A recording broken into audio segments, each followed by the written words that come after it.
Every day I tell myself when I get up in the morning,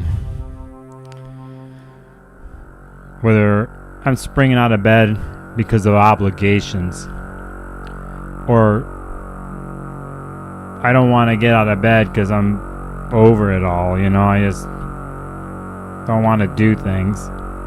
Doesn't matter.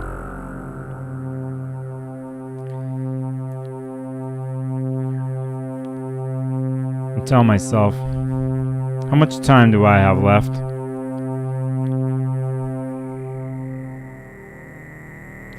And if I have that certain space of time, what am I going to do with it?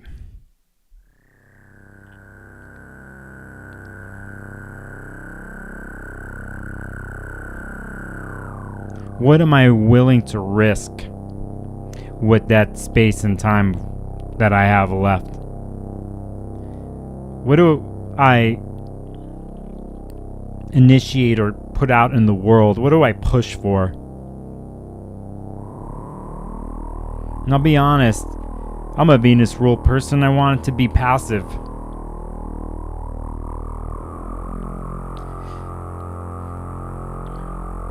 But these days, the world ain't about being passive, is it?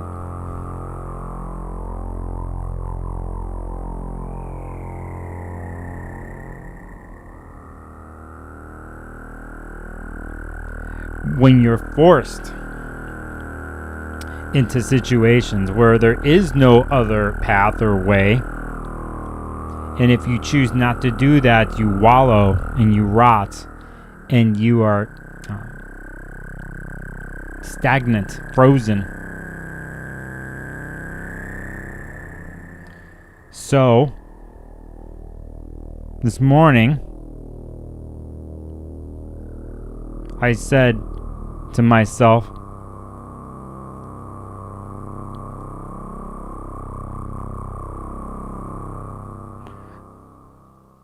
what are you willing to risk, Nicholas?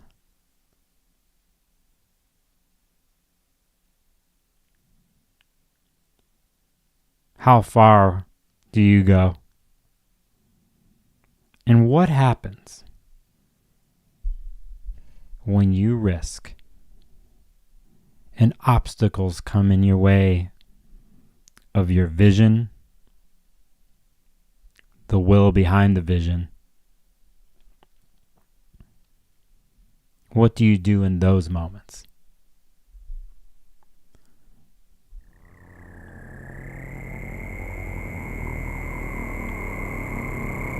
Well, you don't know, do you? I don't know all the way, but I know I'm not going to quit because I'm willing to risk. I'm willing to risk.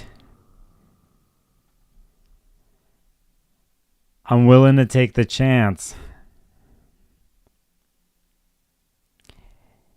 And all the preparation, the last 15 months, since January 1st of this year, the last month and a half, thinking about my vision, your vision, what am I willing to do to push and fulfill that story? Knowing that I think about it all day. I go to bed thinking about it. I wake up thinking about it. It seeps into my dreams. And when it doesn't go away, there is no choice.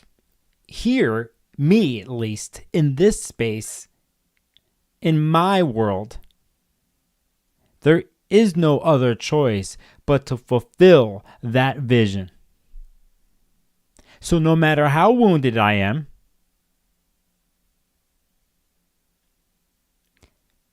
fearful, unsure, I do know for certain the reoccurring vision. And I've spent the last month and a half making sure, reviewing and backtracking what that vision is.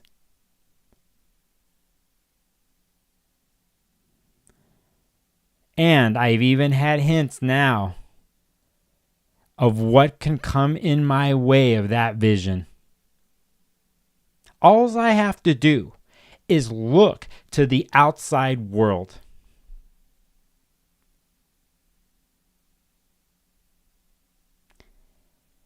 Fear, restriction, anxiety, everything that I see and believe in and what I stand for in my vision, something it seems to be bigger out there wants to suppress it.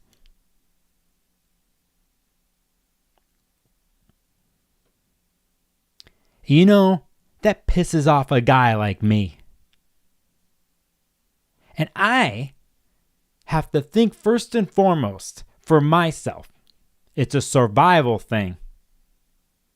After living on this planet for a while, I know what is to be true, what I need to fulfill, what calls me.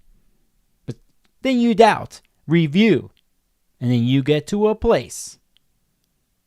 And sometimes you don't care, you don't want to look at the vision. But it's out there in the outside world, they throw things in your way. Tell you what you can and cannot do. They take actions that deal with suppressing you and others because of difference, because of individuality. And that's when it's beyond myself, because I think about others in the community, in my friends, in the world. And what is aligned with my code is that everyone out there should be given a fair shake, a fair chance to be human, to be themselves, to be supported, to be uplifted. And that, for me, comes from a place of love and compassion and strength. So out there, they appear to stand from a strength position. But you see what's really going on. You know it's not coming from love and compassion. You see a black void of fear, inadequacy, lack. And they channel that into oppression, squashing of individuality, claiming it's for the betterment of the whole, for the country. They use religion. They break community laws that have been established over years that supposedly are to support freedoms for all.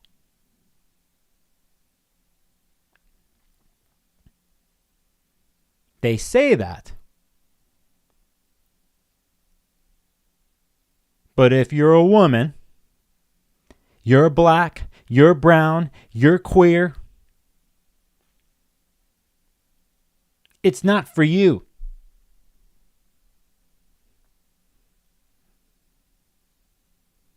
And it comes from a long, deep story that is based on fear and using control.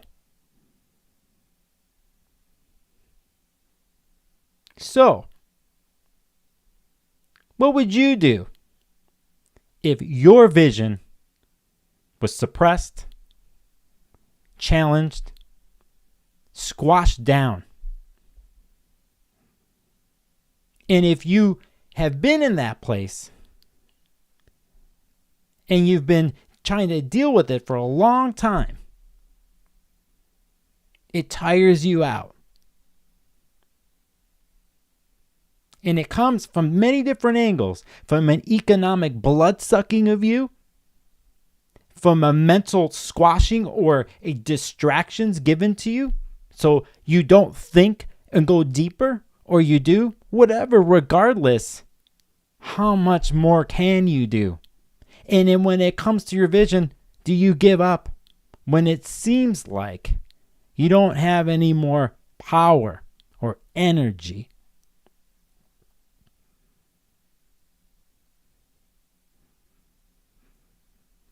But let me tell you a little something and remind you of something. It's in every single one of you, regardless of your sun sign and your chart and the aspects or whatever's. In every single one of you is an eternal spark.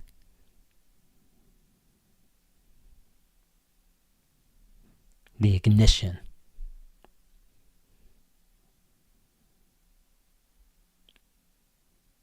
A flame.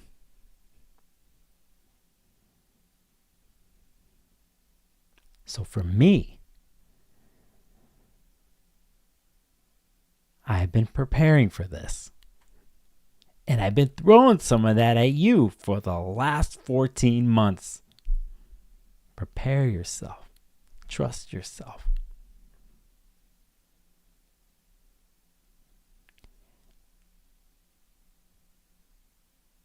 Sometimes, in the darkest, most fucked up of places, when it seems all is lost, when there is no spark, or you can't find your own spark, or you've given up on your own spark, something comes right in front of you, confronts you, looks into your eyes,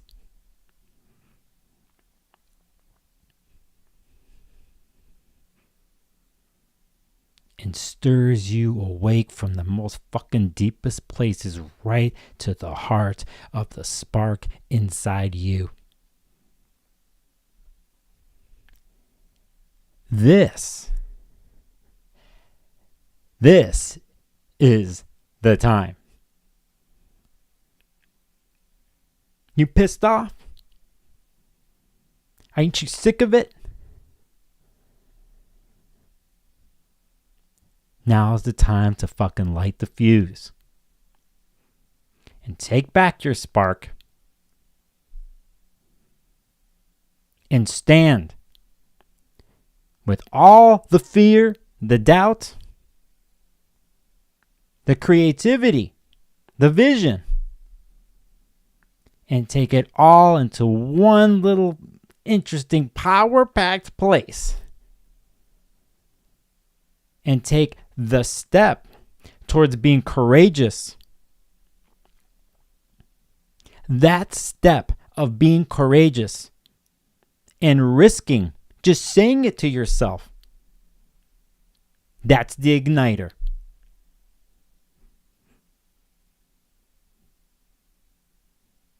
That's power. And the amazing thing about this is you can do it in any way possible. It could be the same old that you've done in the past. It could be something new, but whatever it is, it's creatively done. It's yours and yours alone.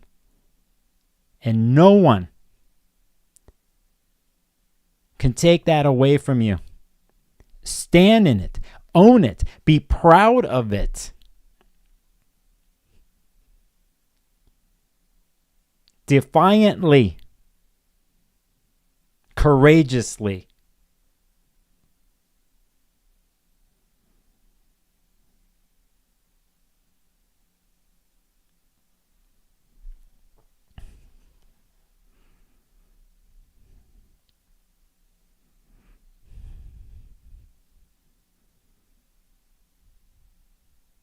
Fuck it. You got nothing to lose, and I don't got anything to lose.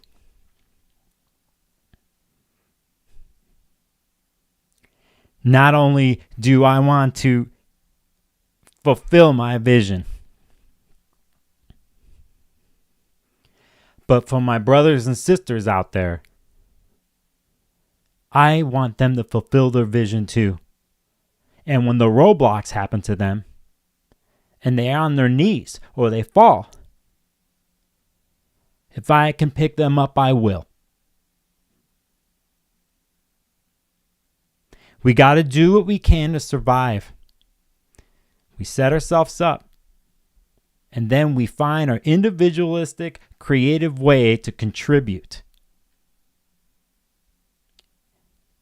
And to push these motherfuckers out of our way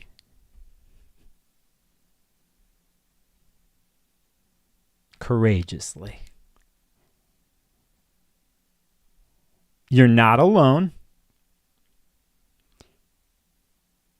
You have people out there, whether you see them or not, that are feeling the same way. And if you can imagine, when little sparks go off in thousands of places, what it turns into. Maybe you've never experienced that before. Maybe you have forgotten what that is. I'm here to tell you that it's there, and I'm reminding you of it. In a couple hours here from the stream, we're going to have Mars going to Leo. If you need a fucking excuse to ignite the spark, you got it. You need to use astrology to do this, either mentally or physically in the world to remediate things, you got it. Do you need Mercury to help guide the way in another fire sign? You got it. Down the line, I'll talk about it here. Venus is going to do the same thing. It's going to go into Aries. You got it. Next week,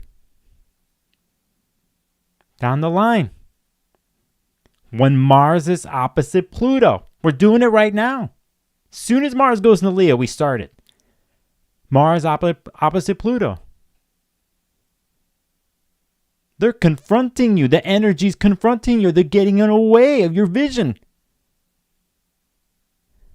What would a Mars in Leo do in a situation like this? If you were use Mars in Leo and what it means, what would you do? You think that planet in that sign gives up?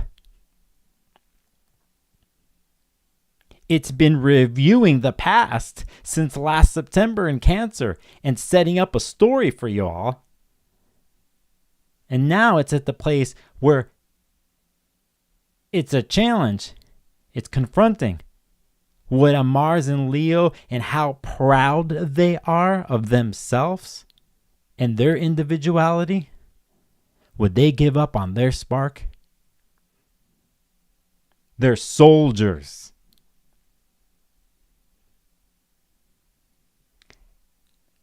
They'll go down fighting.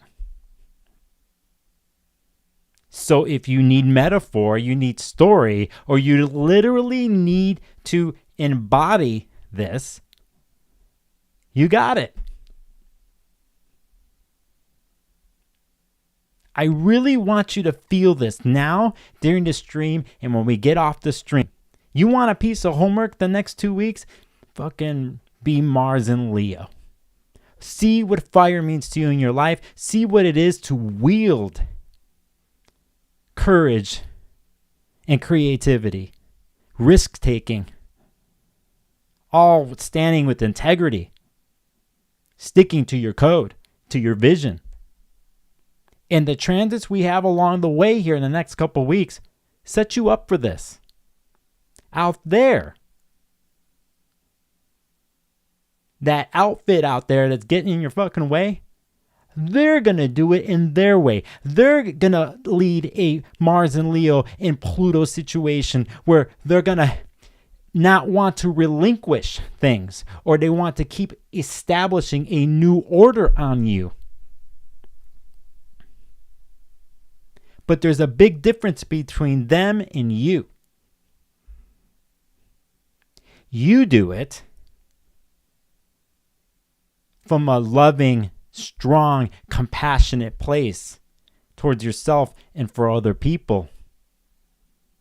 They do it for other reasons, and it's not that. It's not love and compassion.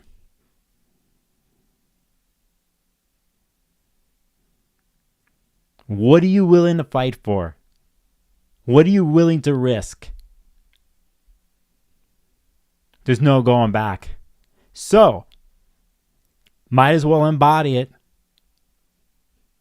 Might as well find that something that makes your fucking heart and blood surge.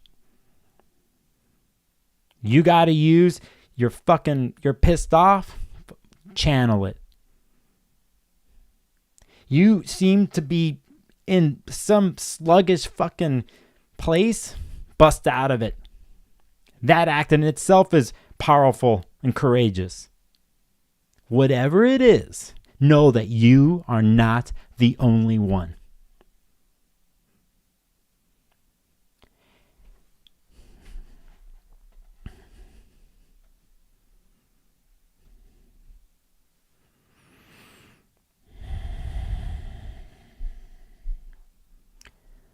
I'll look at chat here in a second.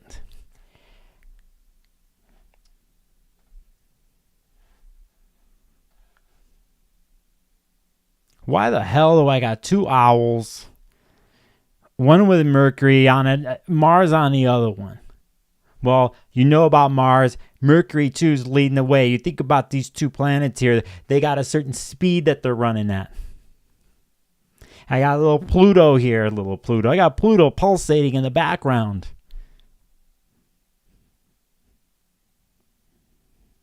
Owls because of this channel. Owls because they go from that unknown world to this world.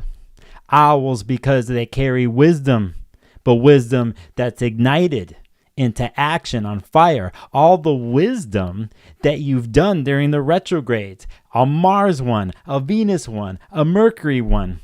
Lost during eclipses. Piscean imaginatory realms. Dissolving. Enmeshing. Forgetting.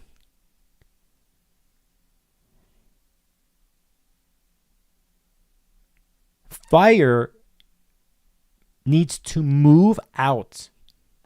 The fire signs in astrology deal with ego in all its ways. It's a test. They must test themselves in the world.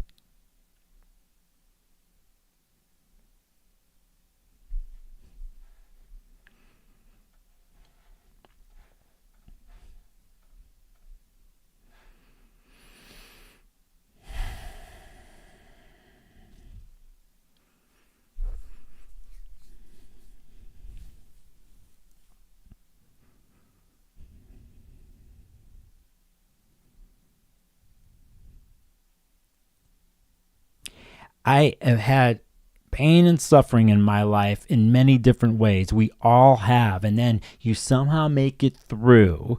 And then you get to places where you're grounded and you feel really good. And we do this ebb and flow, right? We do this balance. And some periods are longer than others. But what comes out of it is a certain way of learning and understanding the world as best you can. And sometimes then you come and you repeat some of the safe stuff again. And then you learn even more. Some things are very binary. I'll never do that again, and you never do it. Some things you do again because you realize you come to places about narratives and storylines in one life. It's career, it's love, or whatever. And you need to do the story again, but just because there's some uncharted places you didn't reach last time. And you might fall on your face again. But why would anyone do it again? It's the will pushes you. You push yourself to do the situation again. You need to do it, whether you are conscious of it or not. But life is that way. Life is symbolic that way, and we get to play it out. And we get to use astrology to help us look at cycles upon cycles. the places that we will fulfill ourselves, the places we will always damn work at when in this life, and we may never figure it out. Our mind may never figure it out, but along the way, it does carry us through our life, and that is what it is. There isn't an end goal there, but something propels you. When you know what propels you, and when you choose how to propel yourself, and let's say you do it through the fire parts of your chart, you are connected and alive.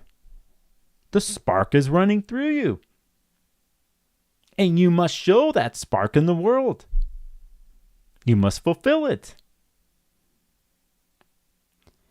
That's one of the beauties of humans using astrology, right? And so we look at timing and interesting moments amongst bigger cycles and bigger moments. From a certain, let's say the last 3.5 months, we're at a place now where we're not hovering and reviewing. We're turning something on. We're igniting. So even if you don't know the outcomes, or you don't know how to handle not knowing the outcomes, you just practice during retrogrades what outcomes can be and redefining your vision. And when you have something, at least it seems come to solidify itself there, and already an overlapping story of ignition is happening, you're being insightful. You are connected. You're like, well, we're doing this and this is happening. Well, not only is we talk about it's happening like it's out there. It's happening out there. No, it's happening to you. It's happening regardless of your chart. It's happening to you. We're integrated. It's not separate. And so when us are talking about charts and doing astrology and doing whatever else, it seems like we're looking at things, a person's chart or a country's chart or the world or whatever, stepping out and looking at it objectively. But we cannot forget that you're in it, that it's happening to you. So if it's happening to you and you know what's going on, you are empowered. You can do something with that information. Hence, I'm going to do a fucking stream that talks about lighting the fire, because that's the way I'm feeling. That's what I've been looking at for the last 1.5 years of transits. And you know what? I've seen it in my clients. And I'm seeing it in you. You know what? It's completely 100% legit to be completely enmeshed with nature and using astrology, whatever its modality, to make your decisions, to feel empowered, to have understanding. Especially when there are forces out there that say no to you and say no to that. Say no to nature, right? And you know they're full of shit, and they're running the show and they're controlling everything. You know it's fucking wrong. So you have nature, you have astrology or whatever modality, it's on your side. You know, if they're going to talk about astrologers, like try to be objective by looking and not talk about politics, about someone's chart or candidate, fuck that. No, it's not separate. I'm going to say on this fucking stream that it's not separate from me. These fucking people in the government right now, I look at their charts, fuck them. I see why they do what they do. I'm not going to look at it objectively because it's fucking with me. Their actions are fucking with me and fucking with the people that I love. And when I see other people, other astrologers supporting that shit, fuck them.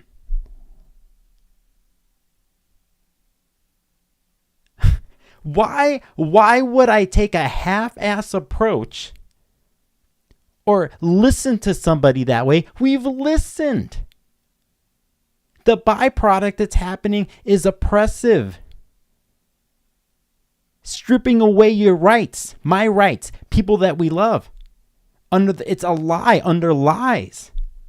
So if other people are like, oh, you don't have an objective approach about a certain president's chart or somebody else in the government, I don't give a fuck. There's no time for that. There's none. So I ain't going to bullshit with shit like that. And if you're afraid to talk about it too on your end or something, fuck it, don't be afraid.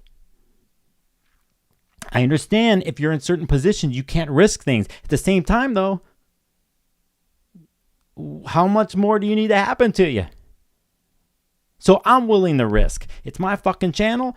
I'll fucking say whatever. But for you, somehow, some of you astrologers out there that I've seen have been supporting the last 10 years, some guy like Trump and certain people that are in positions of power, these fucking billionaires and other people under them in the tech industry and the tech bro world and all this fucking shit. I've seen you support it. I've seen you on YouTube. Use your platform and use the trigger warnings to gain followers and get a bunch of money and sell your product as astrologers. You're completely fucking complicit in all this to the situation that we're in now. I know who you are.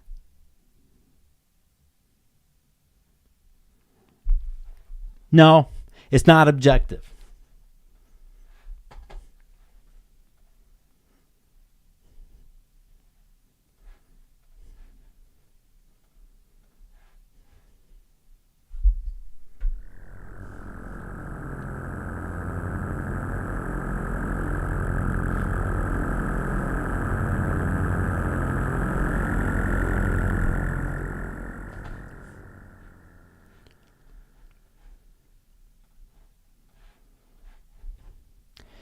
Cosmic Rosewater was the first person in my chat today. Thank you. I have Mani, who is a channel supporter. Grateful for the live stream. I'm grateful for you. I have Grateful Gail in the house, an old school friend. Gail, I know you're with me. Jen, I don't know how to say your name. Sparkles back to you. Jendi, another channel supporter, is in here, along with GME. Patrick, good to see you. We'll see you soon, my friend. We'll see you soon. Patrick and Jendi, channel supporters. Julie Powers, glad you're here, along with Earth Stara. Hi, James Sanders, channel supporter. Keep rocking in the free world. J.S. Ballard from good old hot Austin, Texas. Let's see. Tara's in here. Hello, Tara. Scorpio 6 Astrology. Welcome. Eve Alta is here. Amandita, I'm seeing the crew. Amandita Kiska, another channel supporter. Preach. Yeah, definitely today. Karen Locker. Hi. Who else is in here? I know other people watching. Hello, Jagger. Jagger Waters is in here.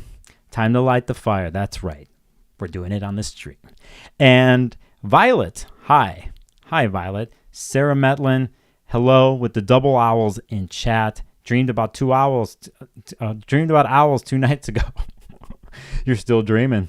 You're seeing owls. Nadia, this is a channel member. Hello. Thank you, by the way, for being a channel member. Good morning from West Oz, Ray Faye 20. I wish I was down in Oz right now. Meinhardt Space Academy, welcome to the chat along with Megan, a channel supporter. Thank you. Chad Weissman, I see your comment in there. That's funny. I know exactly what you're talking about. Who else is in here?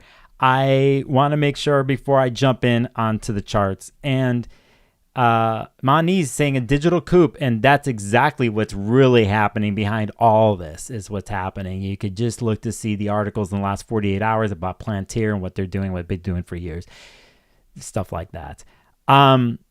Cosmic Supermarket, good morning. They are obviously somewhere where the sun is rising and warm. I got some people here in my chat who watch my channel. They're in from those places that Southern Hemisphere must be there, and thank you for bringing the sun to here.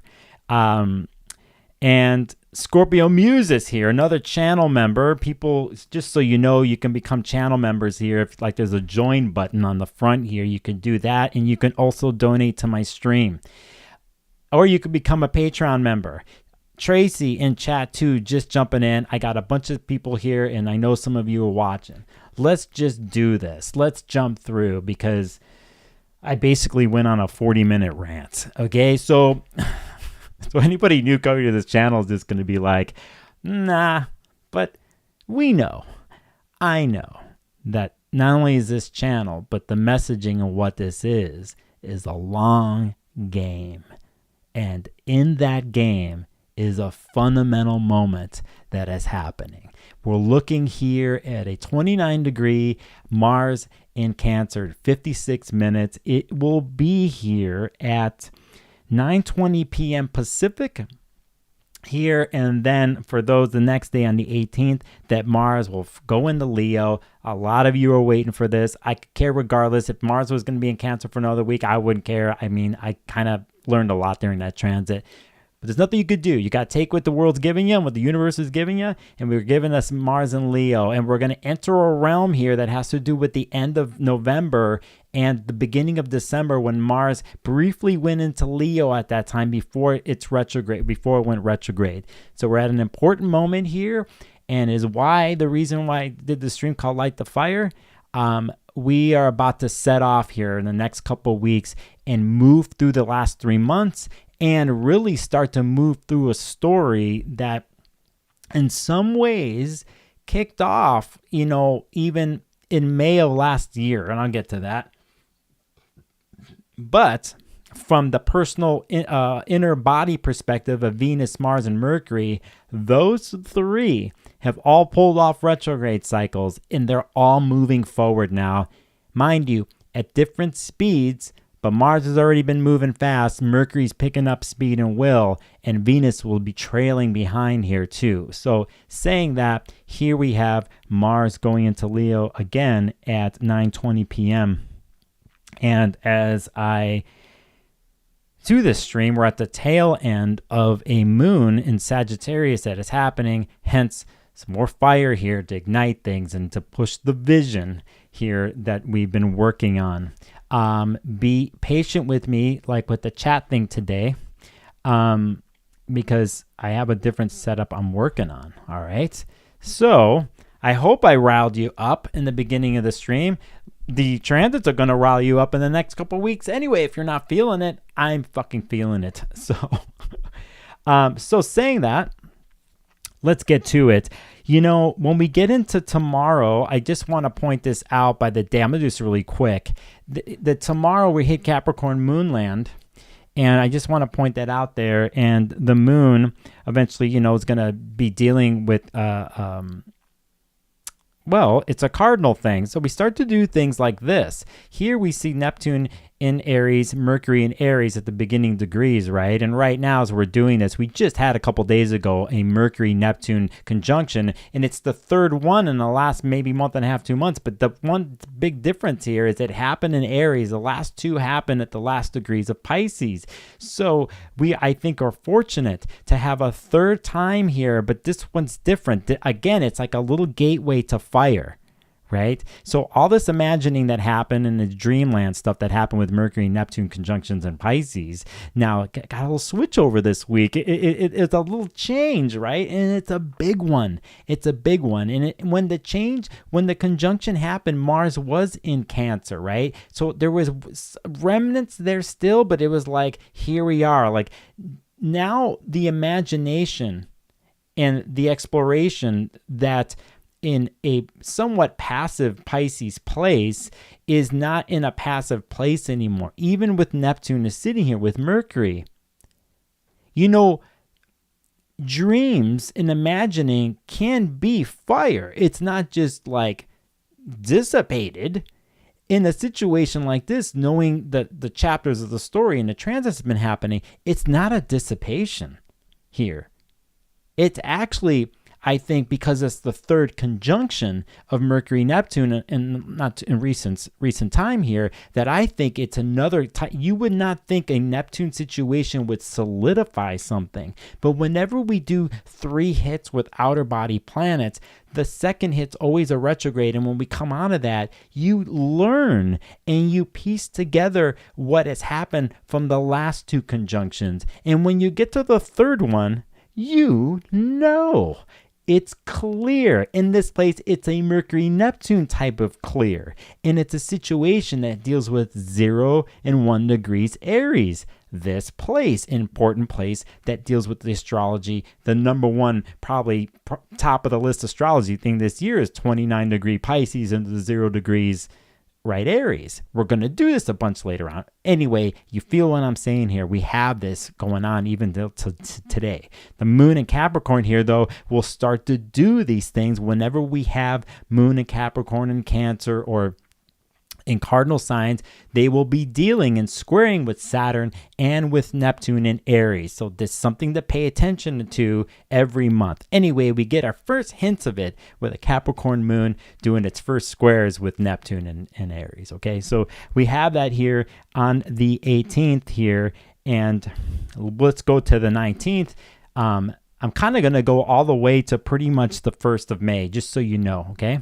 And so here we are on the 19th. And we have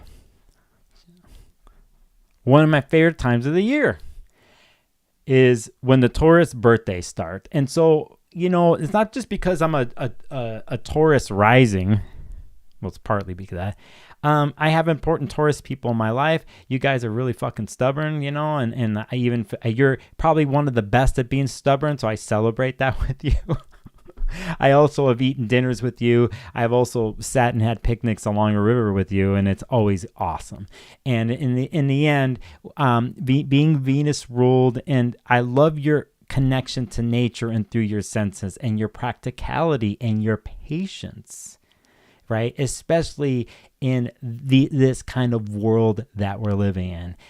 On a bigger picture, all you Taurus people since 2018 have had a lot happen to you. Uranus being in your sign, these eclipses that happened to you 2 years ago, a lot has changed, you know. You even did a Jupiter and Taurus transit, not, you know, in all of that.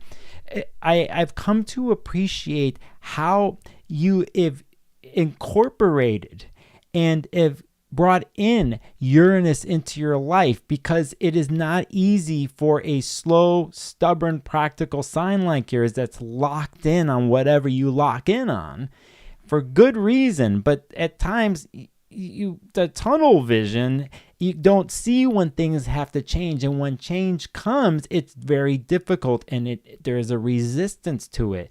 And many of you who are Tauruses have learned to take in something that is surprising that Uranus brings, and have maybe seen and finally like, okay, I'll do it, you know, because you've been maybe forced to do it, but you've seen in a sense and tasted what liberation means in your sign. And so I appreciate all the work that you've done and what you have shown us, but you have never deviated from one of the most important things that you represent, and that is connection to the world through organic, sensory, whatever, whether it's pleasurable or it's through discernment, through your senses. You have shown us this. And not only have you shown us this, you have reminded us of the importance of the past when it deals with Earth itself and our senses and connection to nature, but the other new ways that Uranus has come, and then you have taken and shown us how to move forward in that way without losing that practicality, right? So happy birthday to you. For all my Taurus people out there, here we are. In the Northern Hemisphere, shit gets real fertile, and midway through there in the seasons, we have a very big pagan ritual. So go fornicate, go celebrate, swim in honey, okay? You Taurus people, when you're on point, and let's say even when Venus is going to hit your sign and all that, I definitely would like to be around you and derive pleasure through our situations. Okay, so there's that. That happens at 12:55 p.m. Taurus birthday start, and it's at 3:52 here that we have a first interesting aspect that deals with Mars in Leo and Neptune in Aries. We have the first major aspect that Mars makes off the bat here, and it is with Neptune, and we're dealing with a fire trine that is happening between the two planets. We know Mars is more than impulsive now. It is courageous and risk-taking in Leo, and it's feeling pretty good. It wants to even push and force that agenda, right? It's a fixed sign. It's got, there's its own stubbornness with Mars and Leo, but we take it right now considering the circumstances, right? So we do this. So it's not only it's asserting itself, but it's connecting with Neptune and Aries. I have been talking here for the last month and a half on this channel about the journey of going into Pisces to Aries, Aries to Pisces, and the bigger vision of what Pisces does, the bigger picture of all, and the impulse and instinct of Aries, or what Mars can do. And it's here where I think there is a merging of the story. And it happens to be, because Mars is connecting with Neptune, and we have the impulse and the impulsive creativity of Mars and Leo, and we have the intuition, the being individual intuition that is Neptune and Aries, and they are connecting. There is some sort of freedom here that is like when fire is let loose, right? It's still somewhat like new, but the fire is let loose and it has a potential. And a lot of times Neptune can show a different type of potential or vision. Jupiter can too, right? But this is a little bit different. I wrote here, there's a little bit of it's like if Mars goes into Leo and there's a birthing process there, like it's moving through finally, and it's intense and it's fixed and wants to go, it runs into Neptune, and Neptune gives a little bit of like support, but it's a little bit of tension relief briefly, right? Before we really do the beast of things in the next week after that. We have that happen here on the 19th. And I really love this transit because, again, it is supportive of things moving forward, right? There's a bigger picture to all this. Mars, Neptune. Growing Jess, I see you in chat there. And I see Ispidixits, hello in chat. So saying that, let's keep going because I'm going to breeze through this one. And I'll look at chat in a second because I saw a couple interesting comments. Let's go to the 20th here because I started the stream with a 40-minute rant, and I want to, in one sense, for me, I'm using these transits in the next 2 weeks. I think they're very important for all of us, and I want to come from a place that is like what my always intentions are on this damn channel is to give you something to work with, a different view, my street view of it all. I know many of you out there, you study astrology and you have your own way of doing it, and that's great. There's me here, but I want a real reality base, get your fucking fire lit up on your ass kind of thing and get you going and to feel somewhat empowered. It's not perfect, but fuck it, you gotta take the risk. That's the vibe of this. So I'm looking at the transits from that sense, right? So here we are on the 20th, the moon is still in Capricorn, making other aspects. I won't get into that. 11:20 a.m. It's not exact here on this thing, but I'm going to show you here. Then we have Venus here at 25 Pisces. All this fire, this movement, and there is Venus. By the way, getting into some maximum brightness before the sun comes up in the morning here. Remember, it's gone through a metamorphosis. It's slowly starting to come out of a retrograde place. It's still at this degree, right? So it's kind of in its own little weird world compared to some of the other stuff that's happening here in the sky in the charts, right? But it's there, and it's got its own pace, at least at this point, and it makes, at 11:20 a.m. Pacific time, it makes a sextile with Uranus in Taurus, with water lapping up against Earth. Here, considering the fire and the risk-taking and the fight, Venus still in Pisces is in the compassionate place with new eyes, new way of looking at things as a morning star, and catches a different way of things from Uranus. A nice little greeting from Uranus and Taurus Earth. A different way of actually seeing and integrating in the world when it has to do with compassion and peace. You know, that more passive place. We still have that in the sky. It's still there. And it's ruling the Taurus sun right now, by the way. So we have that, and we can't forget about it. But Uranus brings a new way of doing this peace and compassionate things.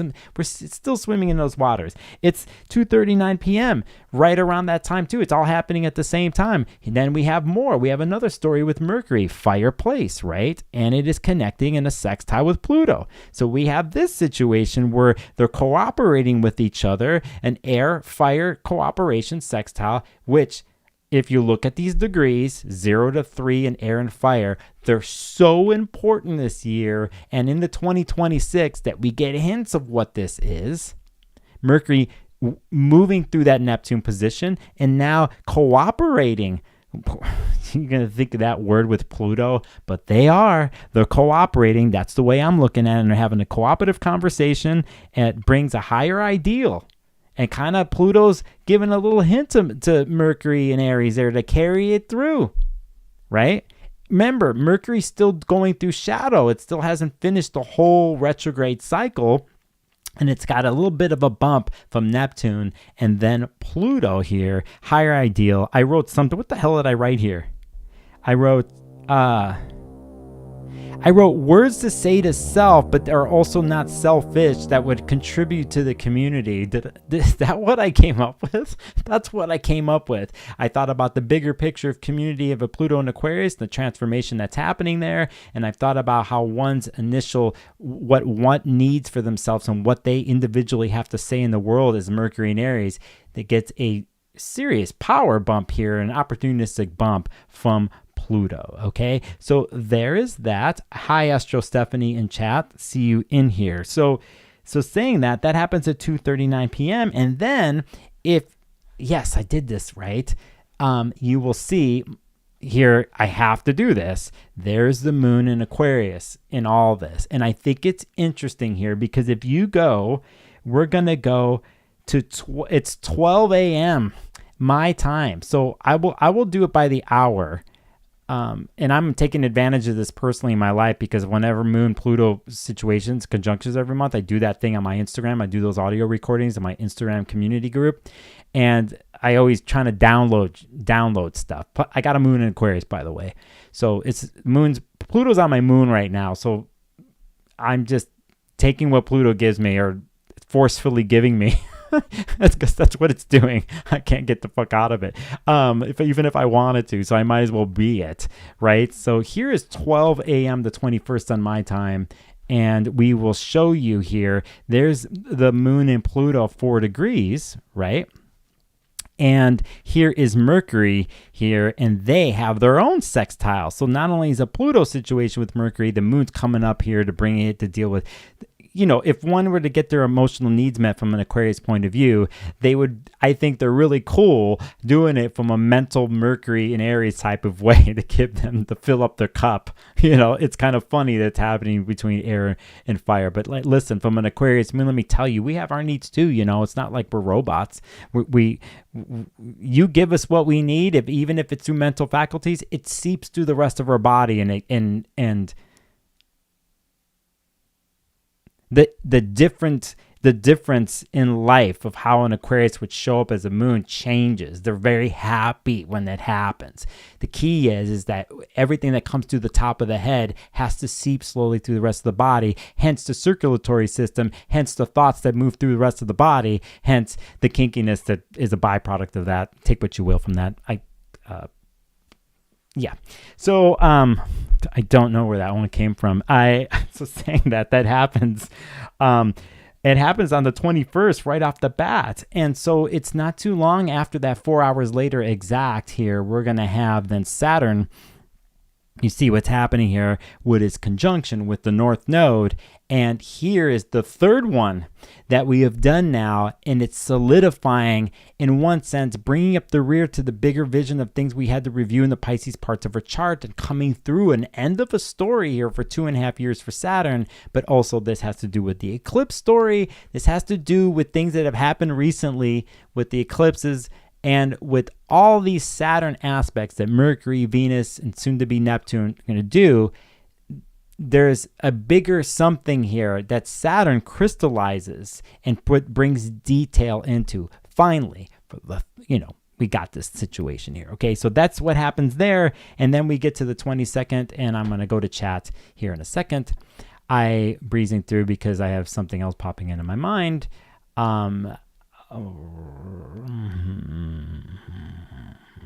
29th, moon sextile Neptune, moon trine Pluto. I'm wrong with saying that. I'm looking at something else. It is, where the hell is the, that's what I want to point out. A couple things here. We want to point out that what happened earlier is when exactly the Mars or the moon Pluto situation. It's wrong here, but I have 11:19 p.m. on the 20th. We have the moon Pluto conjunction. By the way, here we have the Mars at 1 degree fixed in Leo, also squares the sun in Taurus. That is in the background there. It's just a challenge for the Taurus to get their shit together. In one sense, too, when you have fixed squares like this in the beginning degrees, and we're looking at the big picture of the astrology, I look to take advantage of something like this. I feel, in one sense, think about this, the Mars is in Leo. And if you're thinking about what Mars is fighting for in Leo, it's fighting for wherever the sun is in the chart. So basically, the sun happens to be in Taurus. In that sense, at least for this particular time, that's the flavor of a Mars in Leo for the day before in this aspect. It's trying to actually get the needs of that sun. The sun is ruling Leo there. So I think that's an interesting aspect for anybody who's got a big beginning degrees and fixed. Take advantage of something like this of the challenge, right? All right, so saying that, moon goes into Pisces on the 22nd. Then I'm going to take a break and go to chat. I'll go right here, and that's by the minute. Those follow me on Instagram to hear my my audio things that I do moon Pluto. And I'll throw my Instagram up here in chat in a second. Here is the 23rd late at night, 10:06 p.m. Moon goes into Pisces. Now this is going to be interesting. And then we get into the 23rd where I am here. I will move to about, no. I'm going to move and really push forward by the hour here because I wanted to get into something that's very important. It's going to be sort of right here-ish. I'll just pick this time, but it's there. It's this. So we just did Mars square the sun, and then we have the annual Pluto sun, or one of the Pluto squares that happens to the sun. So here it's in fixed signs. That's at 10:10 a.m. And here is Pluto at 3 degrees, and here we are.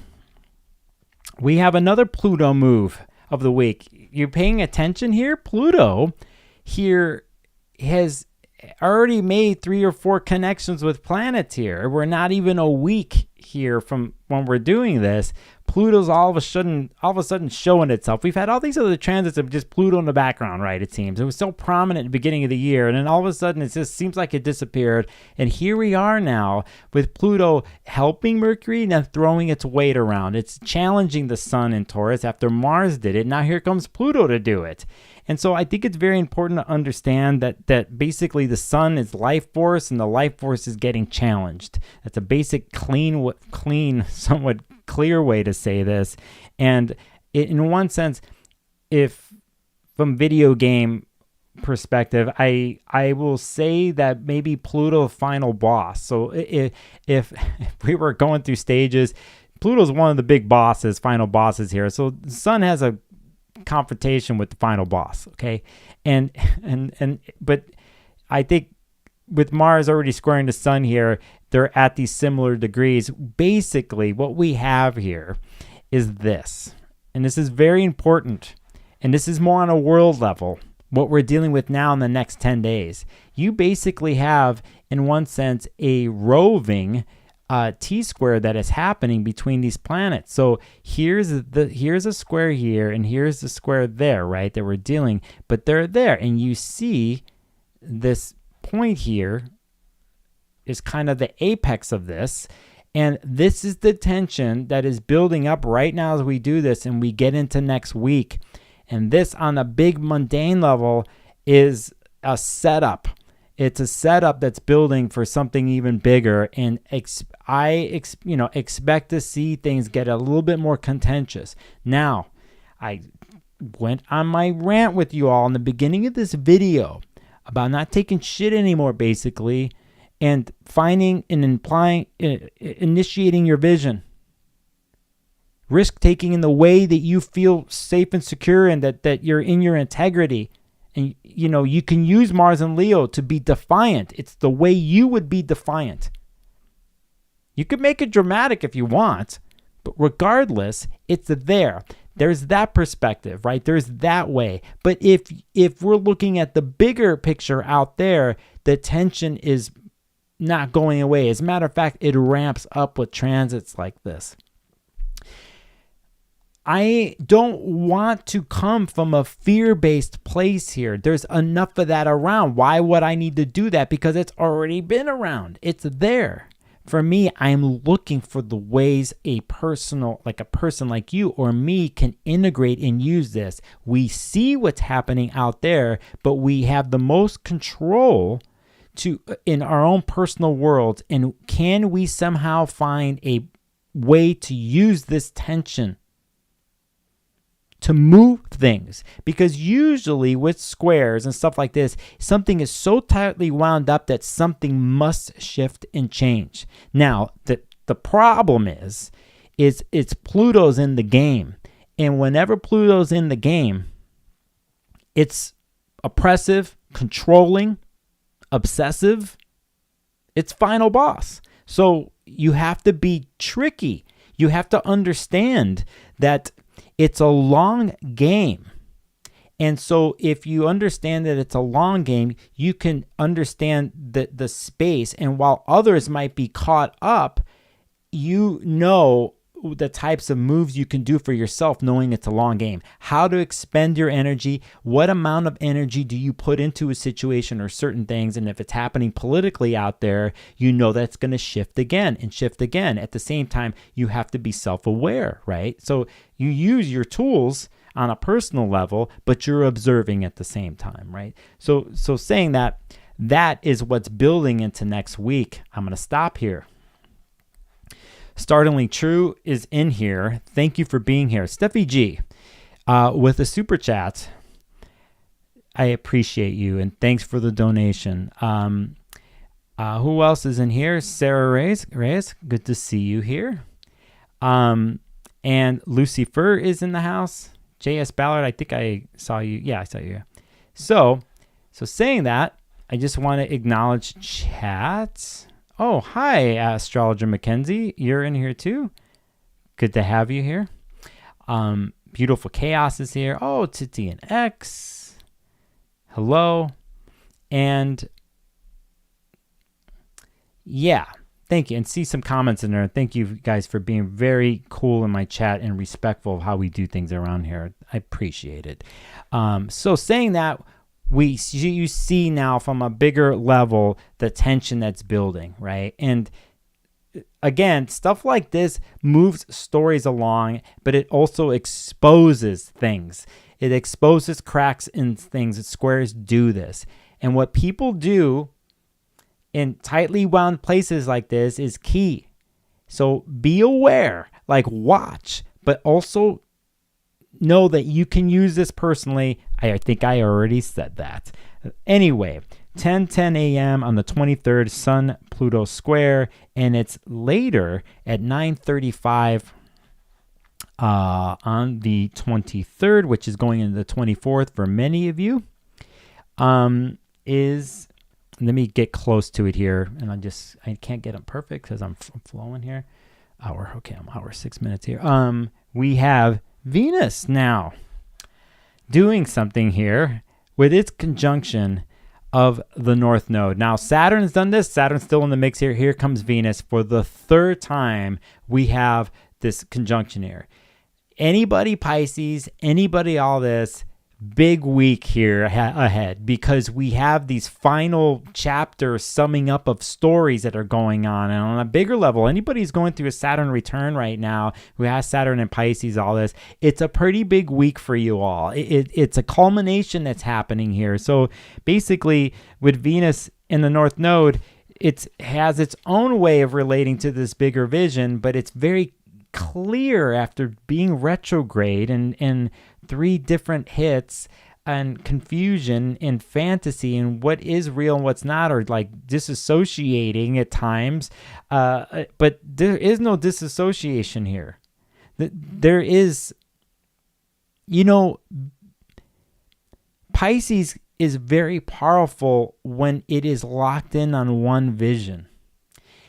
Being a mutable sign of Pisces, there's a tendency to go with whatever the waves take you and to be able to handle different types of visions and situations or lives and becoming those lives, those situations. But I think when Pisces does get to a singular focus, that it is so profound and deep and realized. And when you have the North Node and Saturn here in the mix, and you could see here that the moon is coming up on this too. We're having these interesting moments every month, with the moon in Pisces the last 3 months, that we have a continuation, but I think it's very defined here, and I think it's singular. And we must appreciate this. It's running, and Pisces is running on their own time schedule. Thankfully, we have the fucking Chronos has been the ticking clock here helping this all out. It's definitely helping them on this. Okay, so that happens here. I said 9:35 on the 23rd p.m. But you could see what's building up here, because on the 24th happens is a huge day, I think, of the year for me. This whole week is so important for the whole year, because if you look at the transits that are happening, they're touching upon every major big thing with the outer body planets this year. We're talking about Uranus, we're talking about Pluto, Neptune, and Saturn in on all this in the retrograde. So saying that, we will go to hey, maybe I see you in chat also too. Acknowledge you. And Carl's throwing some diamonds in chat. What's up, Carl?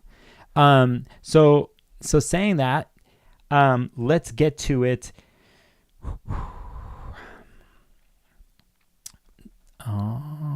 There-ish. I think I'm close. Is here. We're going to have at 5:01 p.m. on 24th, my Thursday, a week from now. Think about it, a week from now. From while I'm doing the stream week, there's already so much that has happened. And we're going to see, I think this whole weekend is fundamental coming up too politically. There's going to be stuff that happens this weekend. And let me just say this, that regardless of the politics, it's 420. So if you weed smokers out there, you got your own whatever's going on this weekend. You're in your own worlds. And at least here in the Pacific Northwest, it seems like it's 420 every day, because you walk down the street and somebody's just pulling on a joint. It's just a thing. For those out there who are in places where it's illegal, I hope that changes for you one day. There's no way to live. There's no way to live. It's like, anyway, stay medicated. So saying that, we have 5:01. We see the official Venus-Saturn conjunction, and the moon's right in on it. You see this? Moon's right in on it. North Node's on it. Powerful moment here that we're building. We have interesting storylines overlapping here with fire and air, and then you have this. And again, I think here it's more like the third conjunction with Saturn, and I really like this because it's the end of the Saturn and Pisces transit. It has to do with a recently retrograde Venus. They're very prominent. Venus is very strong in its own right here because of what it's been through. And there's a couple things that can happen here. Hello, Vanessa, in chat. There's a couple things that can happen, or how this is happening. If you're one that's been affected by Pisces transits and Saturn and Venus, okay? So breakups happen with shit like this. Breakups happened the first couple times with Venus, Saturn, and the breakup turns into a new way of doing relationships, and there's a contract signed literally or in whatever, relating, that reestablishes something new, and Saturn brings that stability. At the same time, it could be just a final something that is done here after the third conjunction. And this even, I think, goes out to those who have Aries, Venus and Aries, because of what's happening here with Venus going backwards. It started in Aries and went back. So, stuff like this happens. It can be a downer, Saturn on Venus. It can be very limiting and very self-defeating, But I think there's a twinge of difference here with this because of the third time. And as I mentioned earlier, when you have things happen 3 times with outer body planets or something like Saturn, especially Saturn, I mean, it should be pretty clear here what the story is and what one has to do moving forward. And you have to appreciate this, especially in the sign of Pisces, when it seems to be not clear.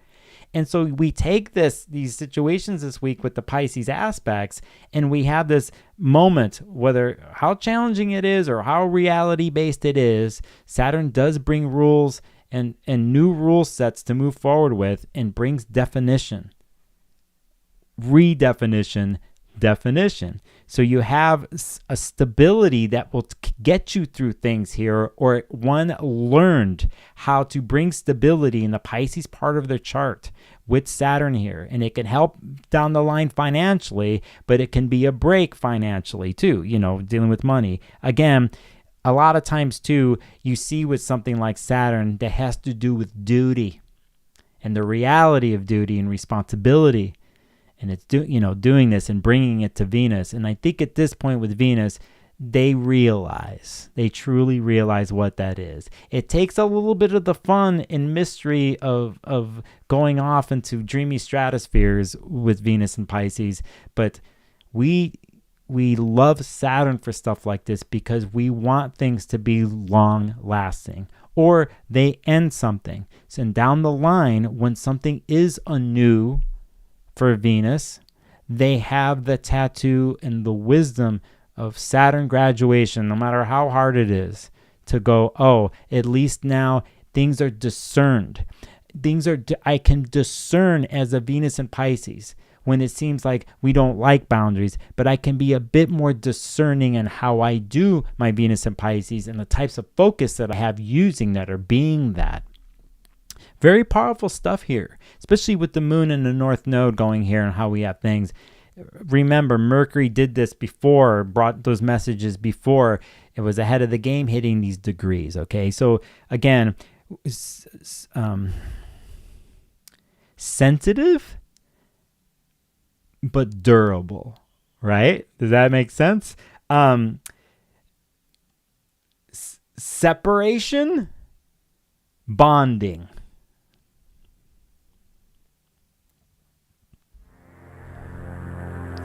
Reality, solid boundaries. We don't want the Piscean thing to spill out constantly and lose itself.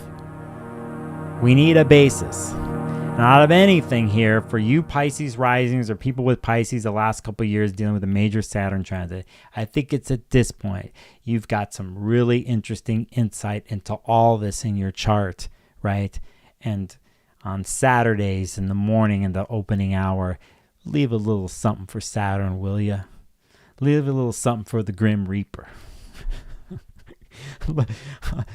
Some black obsidian, okay? Stick your hands in the dirt, you know what I mean? Where the worms are, where death dwells, but what comes from that place, where the things break down to its its nothingness into worms and minerals and dirt, and then eventually comes back. I mean, that is part of the cycle of life. I mean, that is part of the Pisces story, right? It's disintegration, it's a nothingness, and to come back, and then how it just goes. The fucking Ouroboros just fucking keeps going. Anyway, we got to recognize the Saturn part of that story. So,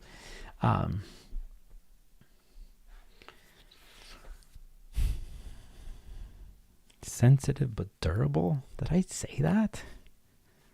That's me. No,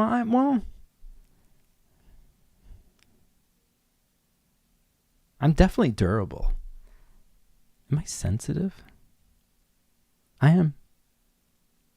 I mean, I have a Venus. At the very beginning of the Saturn and Pisces trine, I had square my Venus. So, but think about what happened to me. It definitely forced me from a mutable Venus to be more definitive in my decision making when it deals with other people.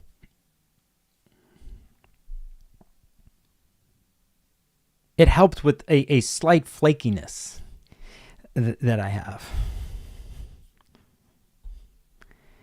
Did I just admit that out loud to everybody?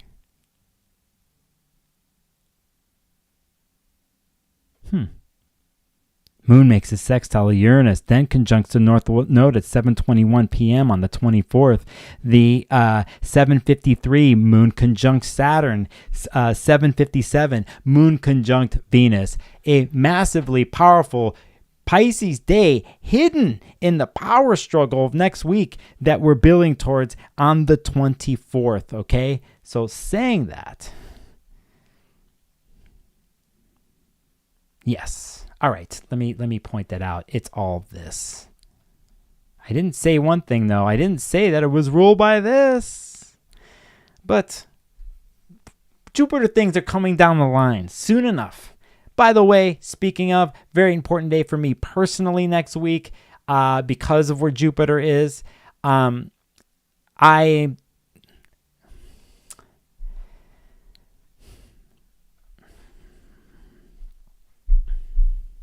Here's the reality.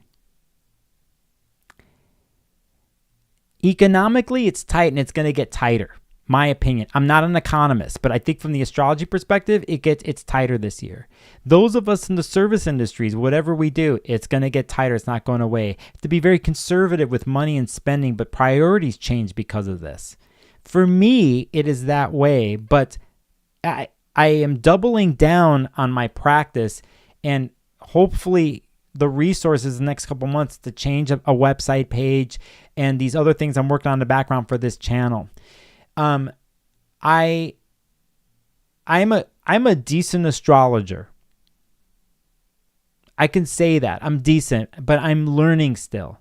Whenever I have a chance to incorporate more knowledge or take classes, I will this year. But most important priority-wise for me is to elevate myself and to show myself even more on this channel and as a practitioner. And that's what I'm working on. And I say this at this moment because if you haven't subscribed to my channel, please hit the subscribe button and hit the like button right now.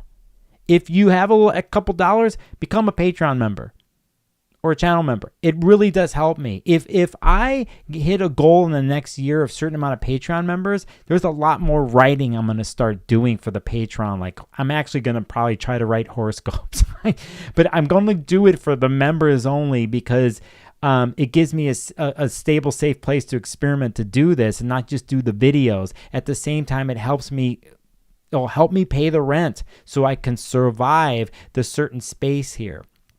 So saying that, I'm saying my intentions out loud on here, not just for all you or anybody watching, but for myself, because I'm risking and I'm feeling confident and I believe in myself in this, and I believe in myself in the messaging and the way I can help people on this channel. And that is a revolutionary act. That goes against the bullshit coming across from us. That is what I have. I know this. It's amazing when you know you have something, you know it's absolutely right and it flows and it's you. It's my thing. And it's like I don't brag about it, but I'm bragging about it right now. And I deserve to keep going on this channel. I deserve this. I deserve it. And I know if I stick to myself in my game, I will grow. And the organic byproduct of what I do is I get to help people either in readings or merch. No, not merch, but merch is coming. But on a free stream, I get to do this. I am extremely fortunate. Some people search their whole lives for something to vibe on for a while. I've had certain things in my life where I do this and I've been lost at other times in my life. Nothing's perfect. I do my battles here in my personal life, but I have this and it's slowly growing and I meet people and everybody feels connected. And I'm like, fuck yeah, I'm going to risk it. Why wouldn't I? And more than ever. When they're fucking with this oppression. More than ever. I say this stuff to myself as it's for you too.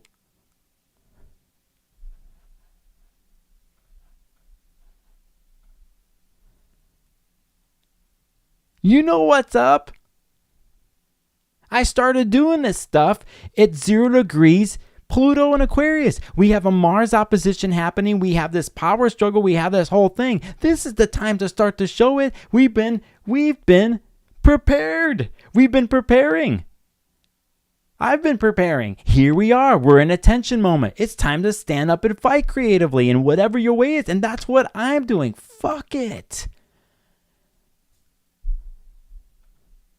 Hell yeah. Not just me, you too.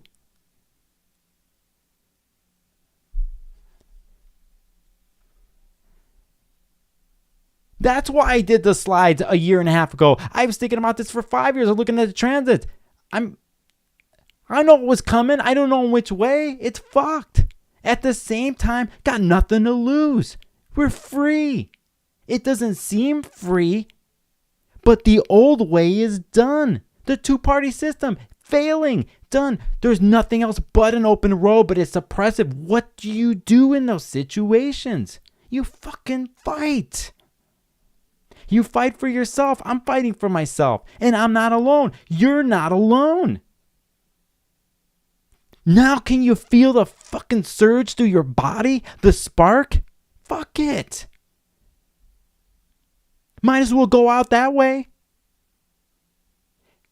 You fight 100%. The person if you're lucky enough that smells good and feels good in your life and you can kiss them, you kiss them and you kiss them 100%. It's like a fucking opera. You know what I'm saying? Life is that way. So fuck it, man. I trust myself. I've been preparing. I'm working on that.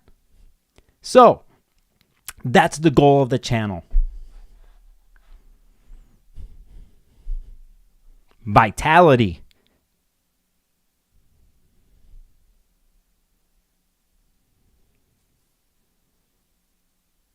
And saying that, let's just go to the 26th because it has exactly what I wanted to talk about on this damn stream. And it has to do with that. And it's like, it's the 26th. It's the Saturday. Early in the morning at 1:28 in the morning, Mercury crosses its shadow point. It gets to the place where it started its original retrograde here. 9 degrees. There it is. The place that the Aries eclipse happened. The place where the full moon happened last year in Aries or even 6 months ago. A massive place. And here is Mercury running the show. She's going, all right, it's time. We're moving now and it's speeding up and it hits this place. And we get not a clue. We know. Finally, all the Aries work, everything here, Mercury's one of the first here to go like brandishing the banner. You know what I mean? Because that's what it is. I'm a Slytherin dude, okay? I'm Slytherin. I'm House whatever. I'm House Nicholas Sparkles of Gold. Here's my bannerman and my tricky spy, Mercury, out in the forefront and putting my will into the world. And there it is, hitting the 9-degree place. The station happened. Where lunations happened. Got Venus stuff that happened. Here we are. And I'm like, all right, no going back now. All in. And damn, Mercury and Aries love to do this. The trickster love this. An important effing moment. And at the same time is this. We know that this is coming. We're brewing it right now. Mars opposite Pluto. All or nothing now. All or nothing. Why I'm doing this stream. Why I'm preaching. Why I'm fucking on fire. Why I'm risking. Because this is a controlling, deep situation here. And it can be forceful. Pluto can be forceful here to control the fiery will. It could be representative of that out there. That's what's happening. We know. We'll look at it. I'll pull up the last two Pluto-Mars oppositions so we go back. I'll do it here in a second. But this is it. This is what we're building towards in the next week. You saw the T-square that's happening. You see this. You see everything seems to be on the line now all of a sudden through swimming through Piscean waters. But it's on the line now. What do you do in that place?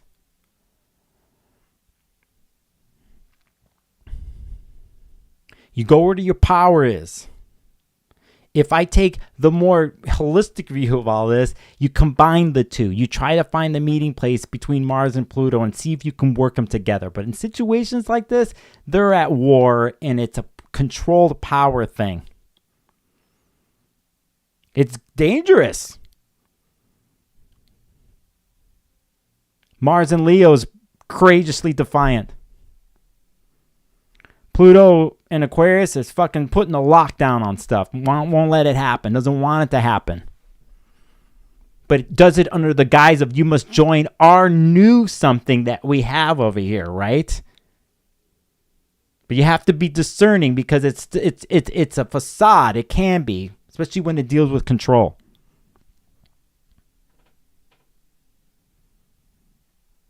So an important moment here, and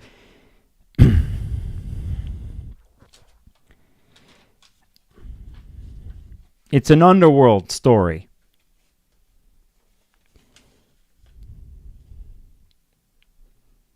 It initially, and it is, a huge confrontation.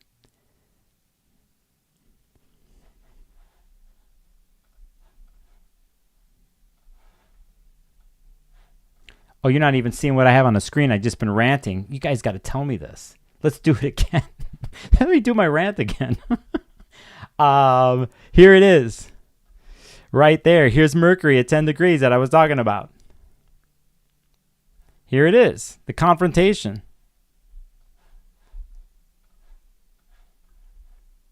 Mars opposite Pluto. November 3rd was the first time that this happened.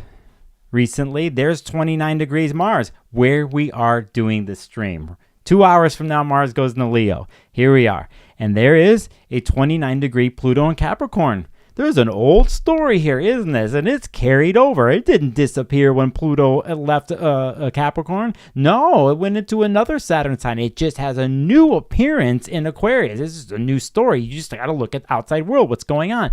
And it has to do with safety and security and control of all that and rules imposed and the breaking of rules. Mars challenging the past. Here was the first one, right? By the way, hi, Mercury and Moon at these early degrees in Aries, or in Sagittarius. And look at, there's Jupiter retrograde at 20 degrees, where we're pretty much hitting this week. Okay, so saying that, there's Uranus here getting to the same place of retrograde. You can see this. Anyway, that's the first one, right? Think about what this is. November 3rd. That's the fucking election day. There it is. Okay, so I won't stay too long on this. I know many of you know this already. We'll go to the next one. It's actually January 2nd here, and this is where we're looking here at the second one here. There's Mars retrograde at 1 degrees in Leo, and here is 1 degrees there. This is the beginning of the year. We're basically dealing with the inauguration and a bunch of other political things that have happened in between those spaces. There it is. It's right in the mix. Okay, I don't want to break this down too much, but there it is. And let's just point out where the nodes are, 0 degrees, okay? I'm going to get to chat in a second. And here we are. To the 26th, 27th for some of you. And here it is. It's a pretty clean opposition this time, and a final one here for a little bit. But it's really clean in the sense of like it's not murky anymore. So for me, knowing the journey of what we've done here in the last 3 months with the planets, with retrogrades and everything else, with a Mars and Leo that has no choice, it seems, to show and risk and push and forcefully assert itself and need to and want to, and it's fucking driven in Mars and Leo. Like if you know Mars and Leo, once they are locked in, they're locked into the end. But so is Pluto. And so if one wants a way to understand this, I think one can impose their will, but they have to remember the strongest side of Leo, and it's to be honorable in the way you do it. And in the Game of Thrones, in the Game of Thrones, some people don't do, warring factions do not do honorable things, and you have to gauge this for yourself of what you're willing to risk and how you're willing to do it, because there's other situations where they'll do anything to win. What does Cersei say? You either win or die in the Game of Thrones. And this can seem that way. Now, in your personal lives, can you merge the two? And for me, when you merge the two and you try to understand this, it is a heart thing in the end. Like where you stand with your heart and your code. Is it established in a new way of being in the world, or wanting that for yourself and for those community and those you love? Everything I said about trusting yourself and preparing yourself, all this, the code that's involved, it is changed. The playing field is changing. The way of living is changing. But what is the inherent basis codes behind that? But when you have Mars and Leo and the journey that Mars has been on, it stands for something. It's standing for something. And it's standing, if we take a certain way of looking at this, for heart, love, and creativity and expression. And if it's a healthy way, it's reciprocal. It's with generosity and acknowledgement for doing healthy Leo stuff. And it's dramatic. I mean, let's just be honest. It's dramatic. Now, if you want to ignore other things, if things are hard in your life, you could somehow channel this. It could be some of the hottest sex you can do. Basically, Mars, Pluto, like this. Mars and Leo with Pluto, they're going to go at it for a while. You know what I mean? It could be that way. They take breaks and then they go at it. And it seems like it's a whole weekend session. You know what I mean? Metaphorically.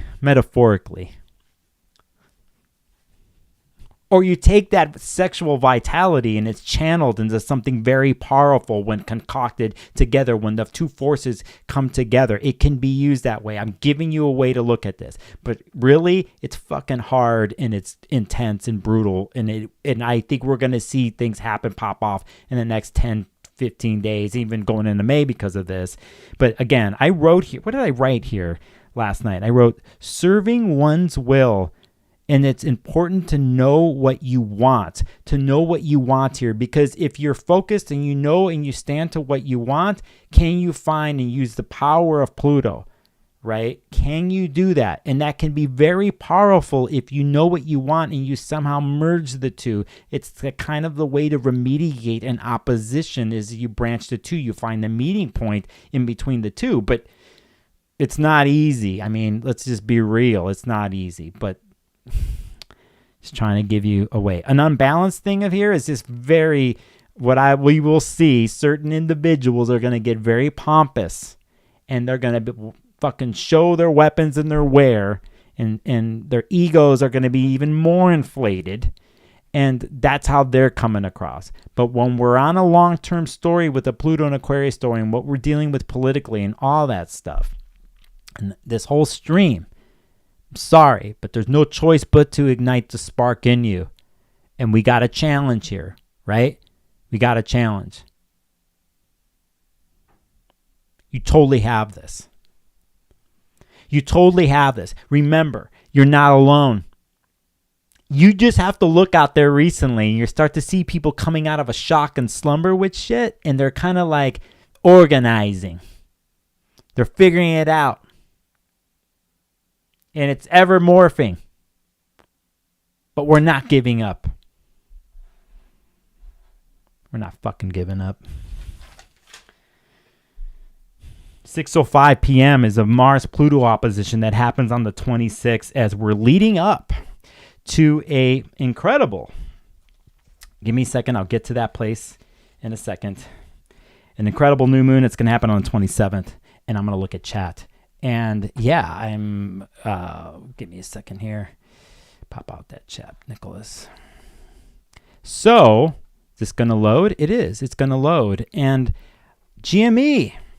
Go all in, GME says. I could depend on my chat. Thank you for the donation, GME. I am going all in. We're going all in. I see MC is in here. Dolly Nelson, if I didn't acknowledge you. Ray Faye with the super chat. Thank you. Thank you. I would go buy some balsamic vinegar Red Rock chips, but I can't get that here. Vegemite? I don't know, but thank you. Certain people are going to know what I'm saying. Hey, Black Moon Jesus is in the house. I didn't see you. To say, I believe in you. Fuck, hell yeah. I believe in you too, my friend. Thank you. And then Eve Alta is just joined my channel. Welcome to Secret Sparks 1. That's what I called it. By the way, a couple times a month, I only do stuff for my channel members, and they also get an invite to a Zoom that I do. My Patreon and my channel members, I do open Zoom call once a month. I might do 2 in a month here after NORWAC is done. But thank you for being a channel member, new channel member here. And thanks for the support. Sorry if I missed everybody on the earlier chat because I just lost it scrolling. MC is here. And Astro Stephanie has a very interesting thing there about, I forget what part you're referencing here for ritualistic here, but burning something or that kind of thing. I was burning something here before. I was burning something very a Mars candle that a friend of mine made. And I'll throw that up here in a second if you remind me. Even though she's not working her business right now, maybe we surprise her and start taking orders and she's going to be like, what? Nicholas must have said something on his stream. But thank you, everybody. And thanks, Patrick, for throwing in some stuff. Let me look here really quick. Patrick says, pray it's not the Game of Thrones. Yeah, well. All right. Thanks, Carl. Thank you. All right, let's go. I'm almost done. And, well, sort of almost done. Let's go to Illumination. Will we do this? And there it is. You're going to see it pop up here. Here is a 7-degree new moon in Taurus. Woo, we're out of the Pisces Virgo stuff, and we're out of the Libra Aries lunations here and stuff. Okay, so I realized my charts are in Placidus today. I'm a whole sign user, but there's a reason why I was doing this. Whatever. But there is the new moon, right? We see this. We also see a connection right now with Uranus, so on and so forth with the note. But we're going to pay attention to Venus. It is here that Venus, moving out of its conjunction, taking the light from Saturn and the moon even, and moving slowly towards the important place here of leaving and crossing the 29-degree, 0-degree threshold. Very important here. I have to do something off to the side here. We have a, what do we got? We got a Mars-Venus trine that's happening in this. We dig that. Well, sort of. It has to move first, so it's building, so it's not that prominent. But then we have the Mars in Leo starting to square, if I'm correct here, the moon and stuff. We have Saturn-Venus conjunction. We have the Venus-Uranus sextile. This is stuff that's been happening already that we talked about. And then we have a brewing. It's not quite there, but this Venus-Neptune.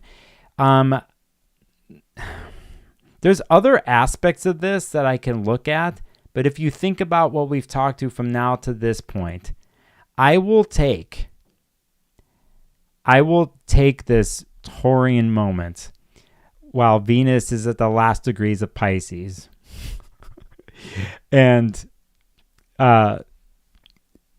use the water earth way of doing things. And I'll tell you, that just pours like honey.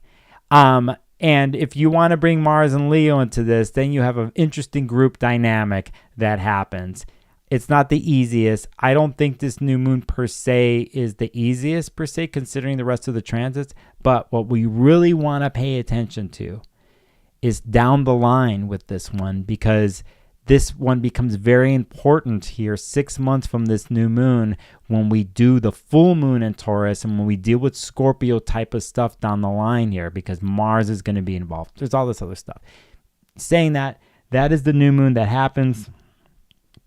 So we must acknowledge that while the day before we do Mars, Pluto, and a Mercury shadow movement, we are in a balsamic phase of Aries moon and balsamic that goes into there. So for those who follow there, let us speed up.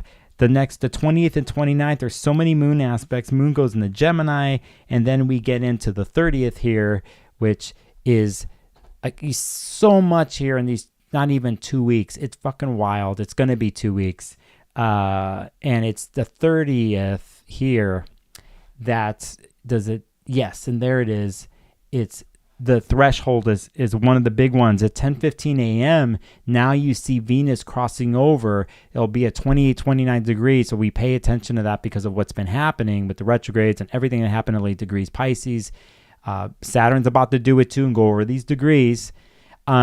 Here is Venus entering in, and we are fully almost there. There's one more planet that has to finish the crossing over, and that's not going to happen until the end of May when Saturn moves into Aries, the weekend of NORWAC, by the way. People are going to be attending online and in person.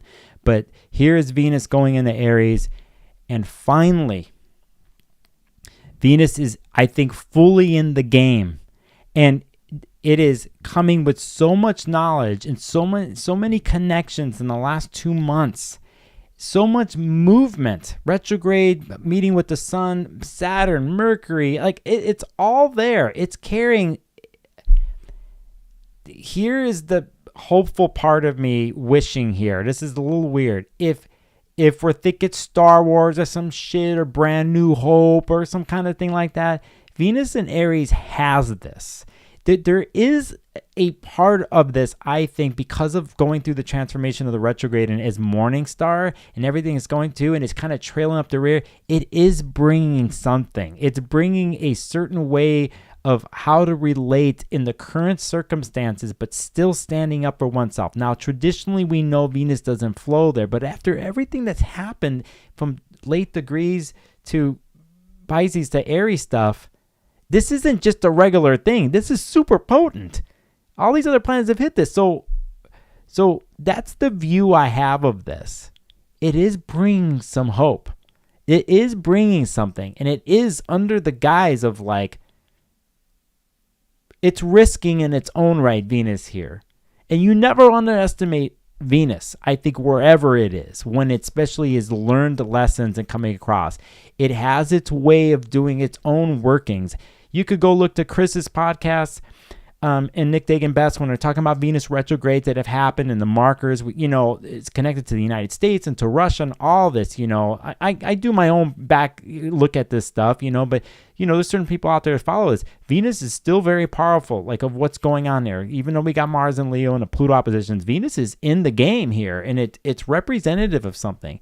I'm going to take the view of it's come to support that spark and that fire. And we could see here eventually, Mars and Leo and Venus, they're going to do a trine eventually down the line here.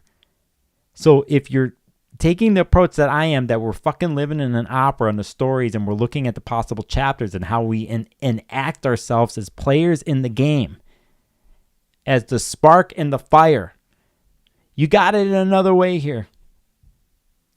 So it happens 10:15 a.m. We cross this important threshold, and remember, this place, Saturn and Neptune, will go over 29 and 0 here, down the year a couple more times. Uranus in Gemini will sextile this 0 degrees Aries place. Pluto's in on the mix when it goes retrograde. It's going to do this. Anyway, there it is for you. I'll look in chat in a second. And that brings us to the first here that we will go to. And if I am correct, that is not correct what I'm looking at right here. Give me a second.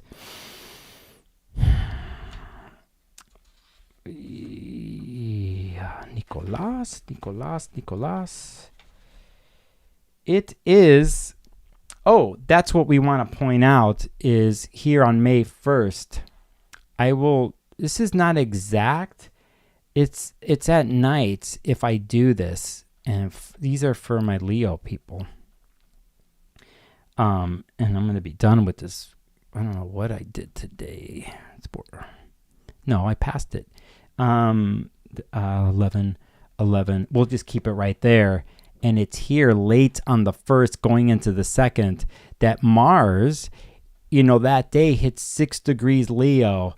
And this is the place, and I will show you this place if I go back and I show you here that I'm going to go, when did Mars turn direct on the 23rd of February when it turned direct in 17 Cancer?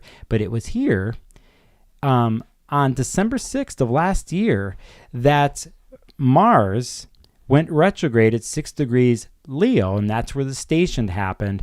And then when we hit here on the 1st of May, Mars finally hits and comes out of these reviewing places after its long go. And it is here where we're fully rolling with Mars.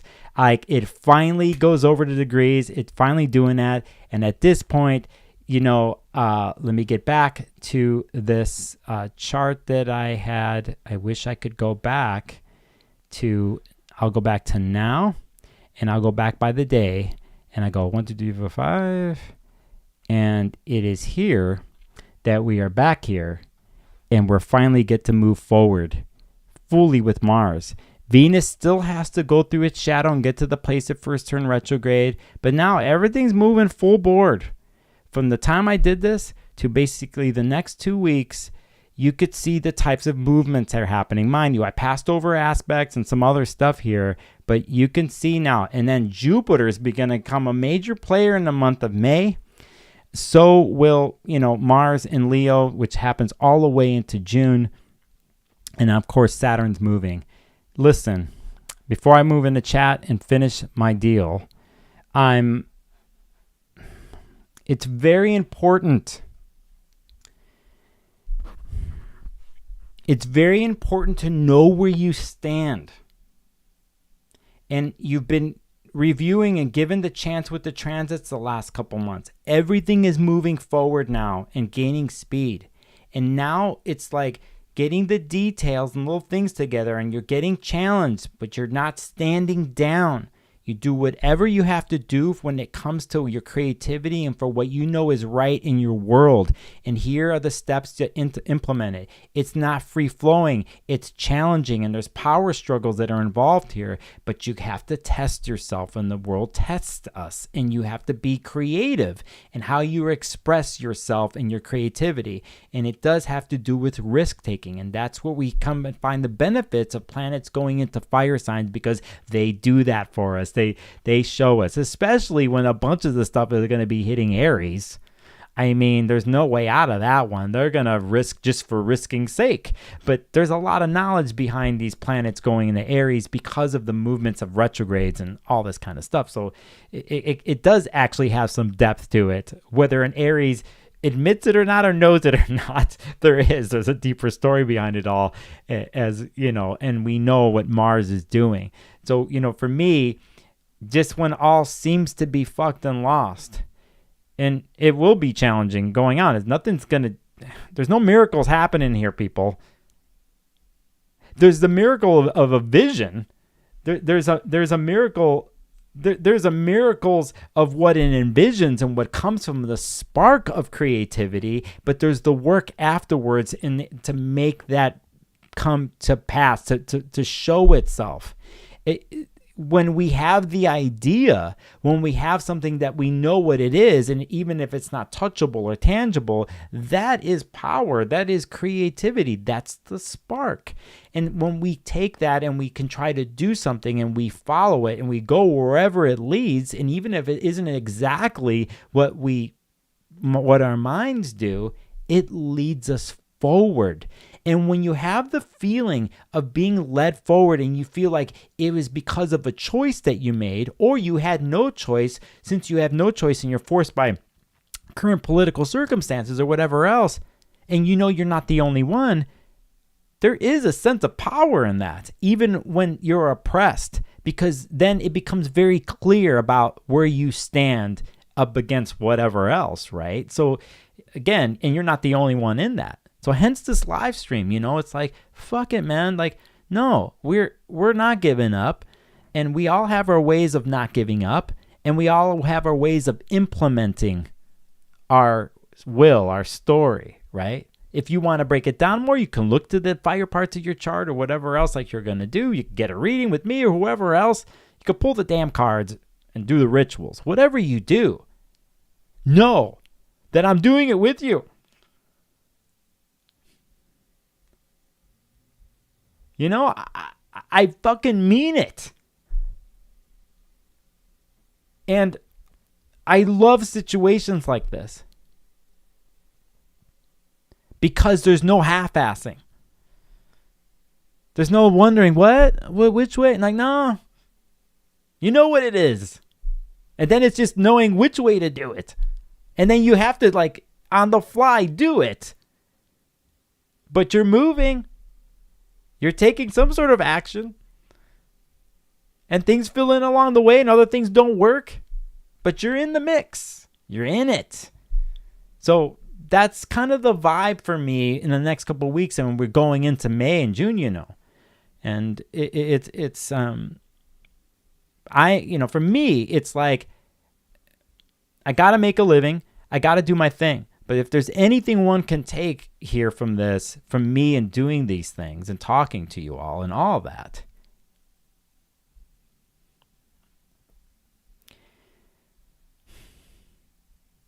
I'm a courageous motherfucker.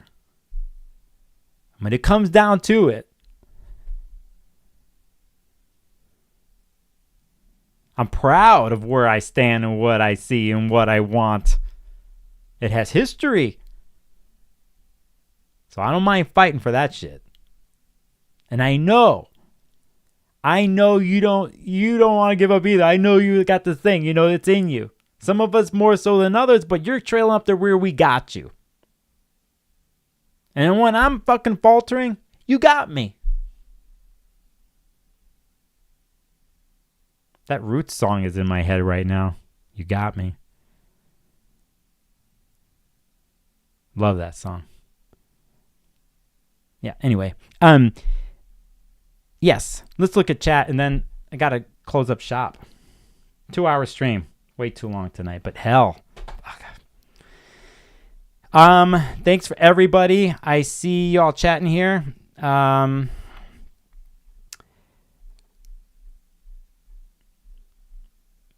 Yeah, chop wood, carry water. People are untested. It's good. It's good. Find your way.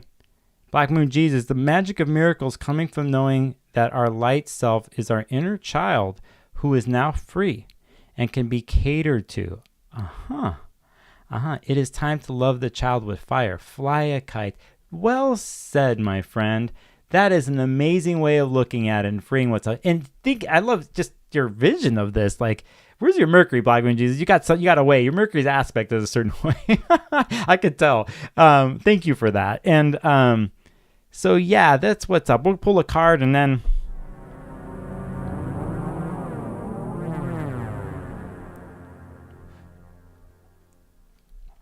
I must do a promo.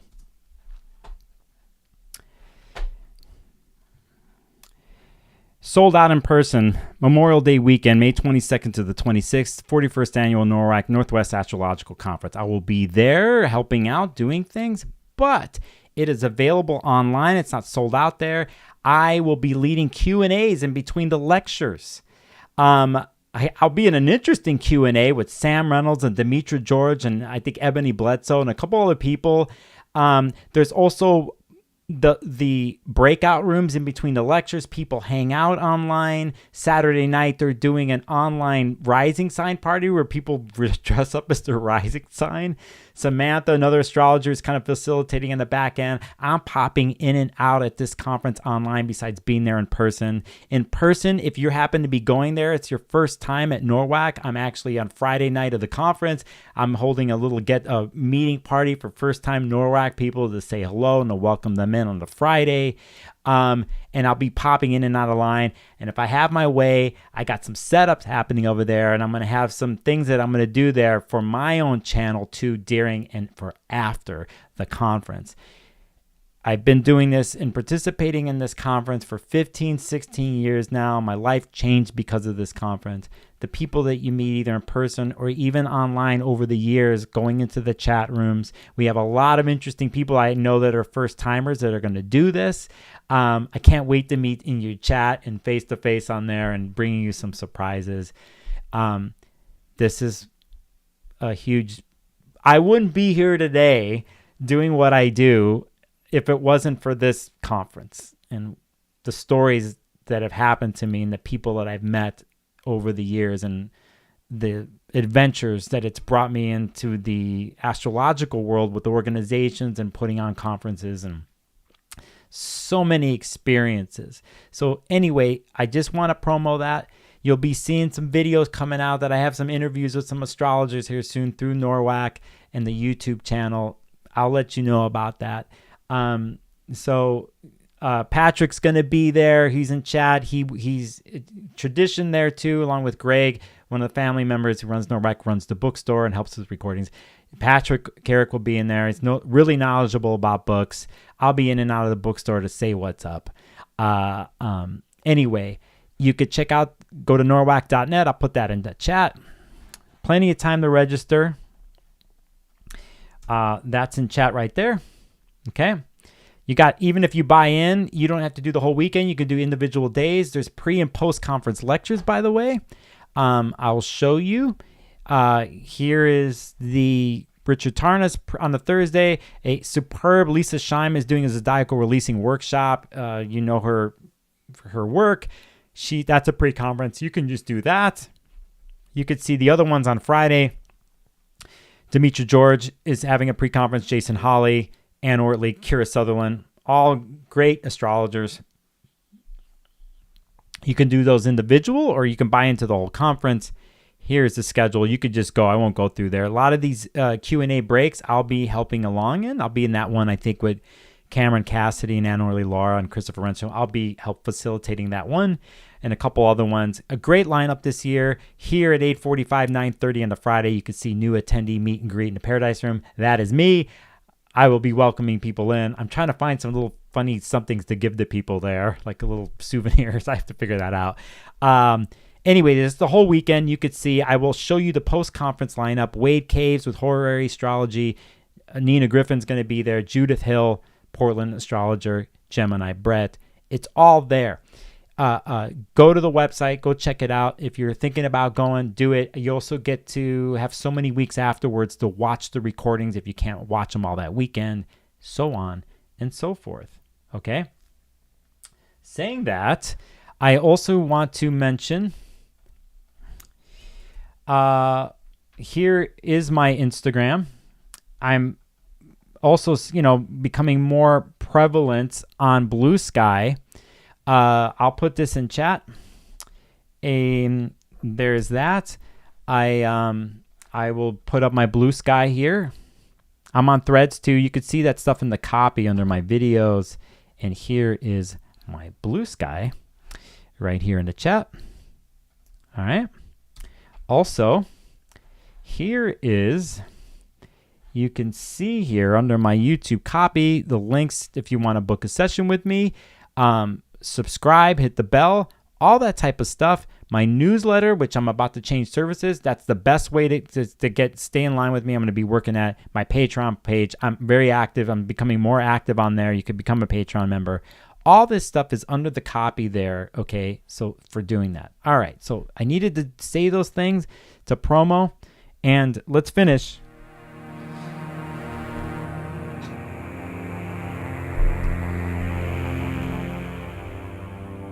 That's not it. Well, no. How did I do this? Oh, it's that one right there. Let's do this. Let's end this. We're going to pull an oracle deck that we do on this channel from this crazy big old deck that can barely keep in one hand. It is Delphic oracle cards. And where did my chat window go? There it is. Carl, it is beginner friendly. There's classes like that. Go look at the lineup and you can kind of see if that's the question you're asking. And yeah. So saying that, let me do this.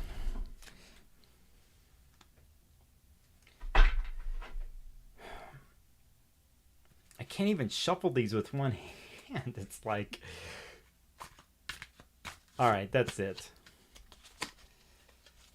2-hour stream. I didn't plan on this. I was like, can I do it in an hour and 15 minutes? But I had some fucking shit to say.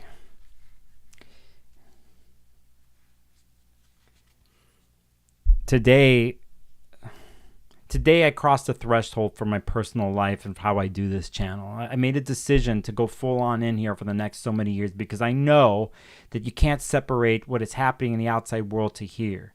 That politically, everything's involved and everything is on the line. And I am going to do the best I can to stand up for what I believe in on this channel and with one-on-one clients and people know where I stand. And I will sit in that space and I will fight from that space and I will uplift from that space. And that was the intention of the stream and the transit and the showcasing of the next 2 weeks transit that is a test of this and starts to establish certain narratives for me and how the shit we're going to have to deal with. I've been talking on this channel for a year plus about preparing yourself, trusting yourself, all that type of stuff. And we're at a major chapter in this and I'm not bullshitting. I really mean it. And it comes from my code of who I am. And so that was the intention, and that's the way I'm pulling this card.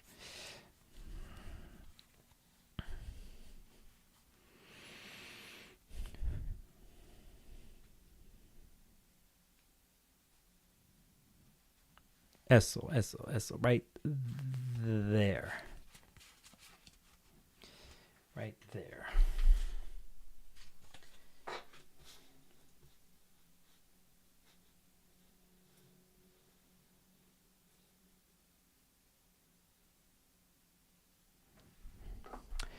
Number 79. Look who's like polishing their helmet or something over there. So let's take a look at this. Work for what you can own. This returns to the topic of prosperity and property. The right way to achieve both is work. You achieve by the meritocratic principle of deserving something by your effort in your work.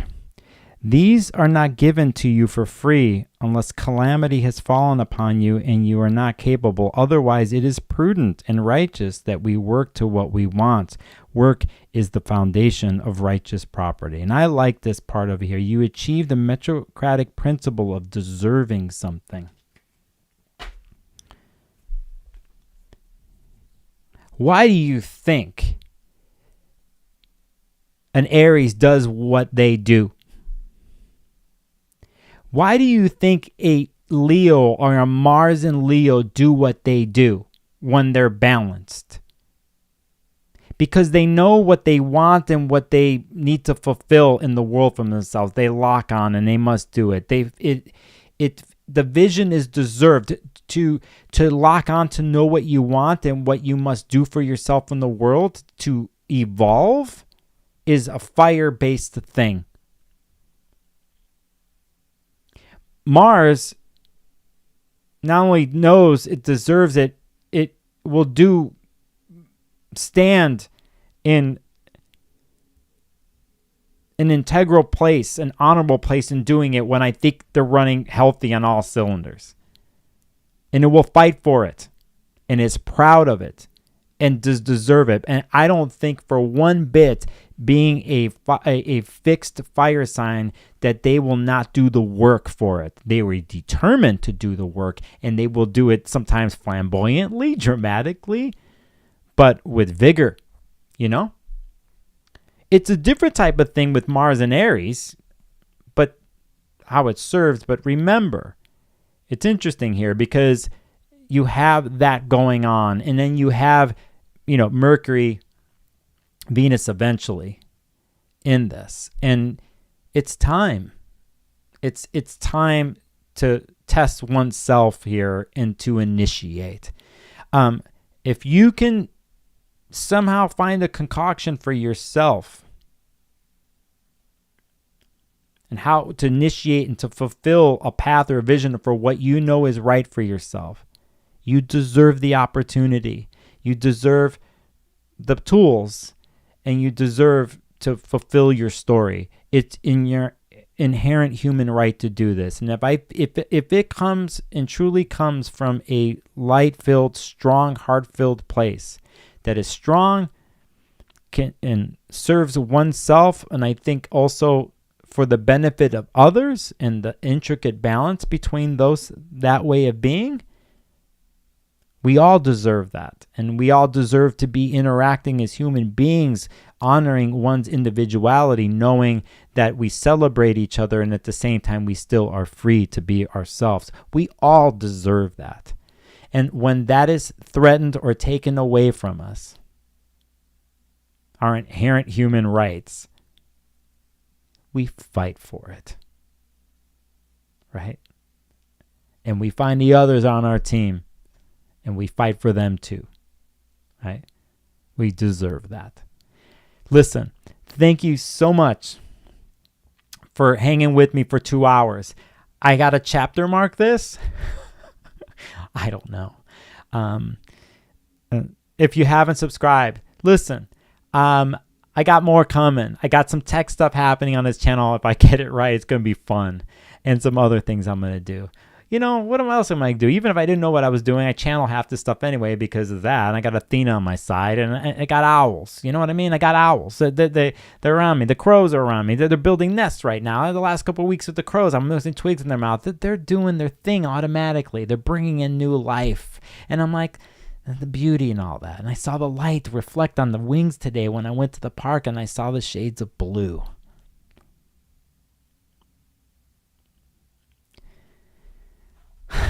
I saw the shades of blue.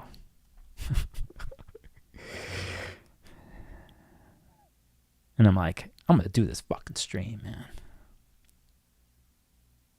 I'm going to light the fire. It's time to soar. It's time to fucking soar. Win or lose, man. All the way in.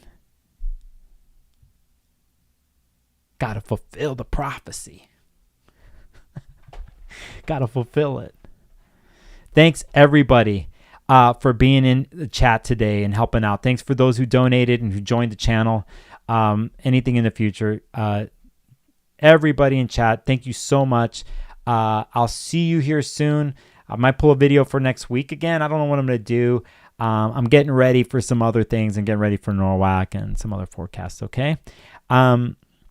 If you ever have any questions about getting a reading or certain things you would like to talk about, you can get a hold of me. That information's in the copy here on the YouTube. You got questions about astrology, like a book you're interested in about a particular subject. I'll show you where to go. I definitely know how to do that. I'm a crossroads guy, and people run into me. They don't know why. I don't even know why I'm there. And then I deliver messages that just come out of my mouth and to serve the greater fucking whole of it all, right? And that is one of the gifts that I have. Okay, so thanks everybody. It's time for me to go. All right, I gotta go meditate on this card about work in my own world. I gotta go figure this out. So, saying that, let me go out. Yeah, there. Yeah, like that. Kind of futuristic music. Yeah. Did I light the fire? I did. I think I did. I think I lit the fire. Is that my face in the like red weird background clouds with my eyes? It is. It's me. Staring at myself and knowing that the owls guide me, and so sending them forth into the universe. The universe.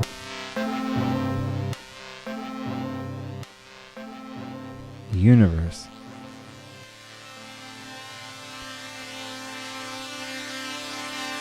The universe.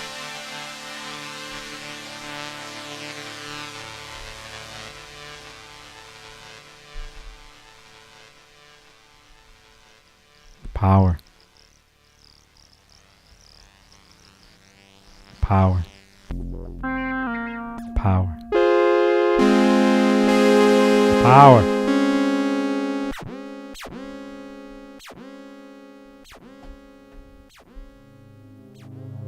Power.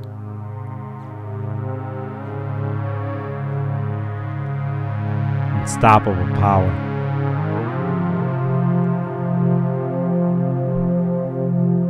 Your creativity unlimited.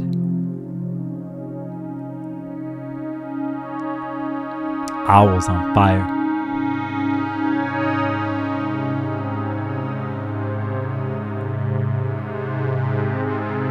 The ritual we create.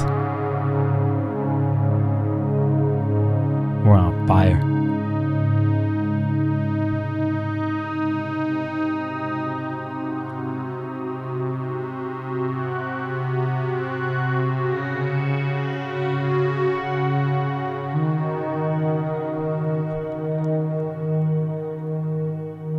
We light the fire.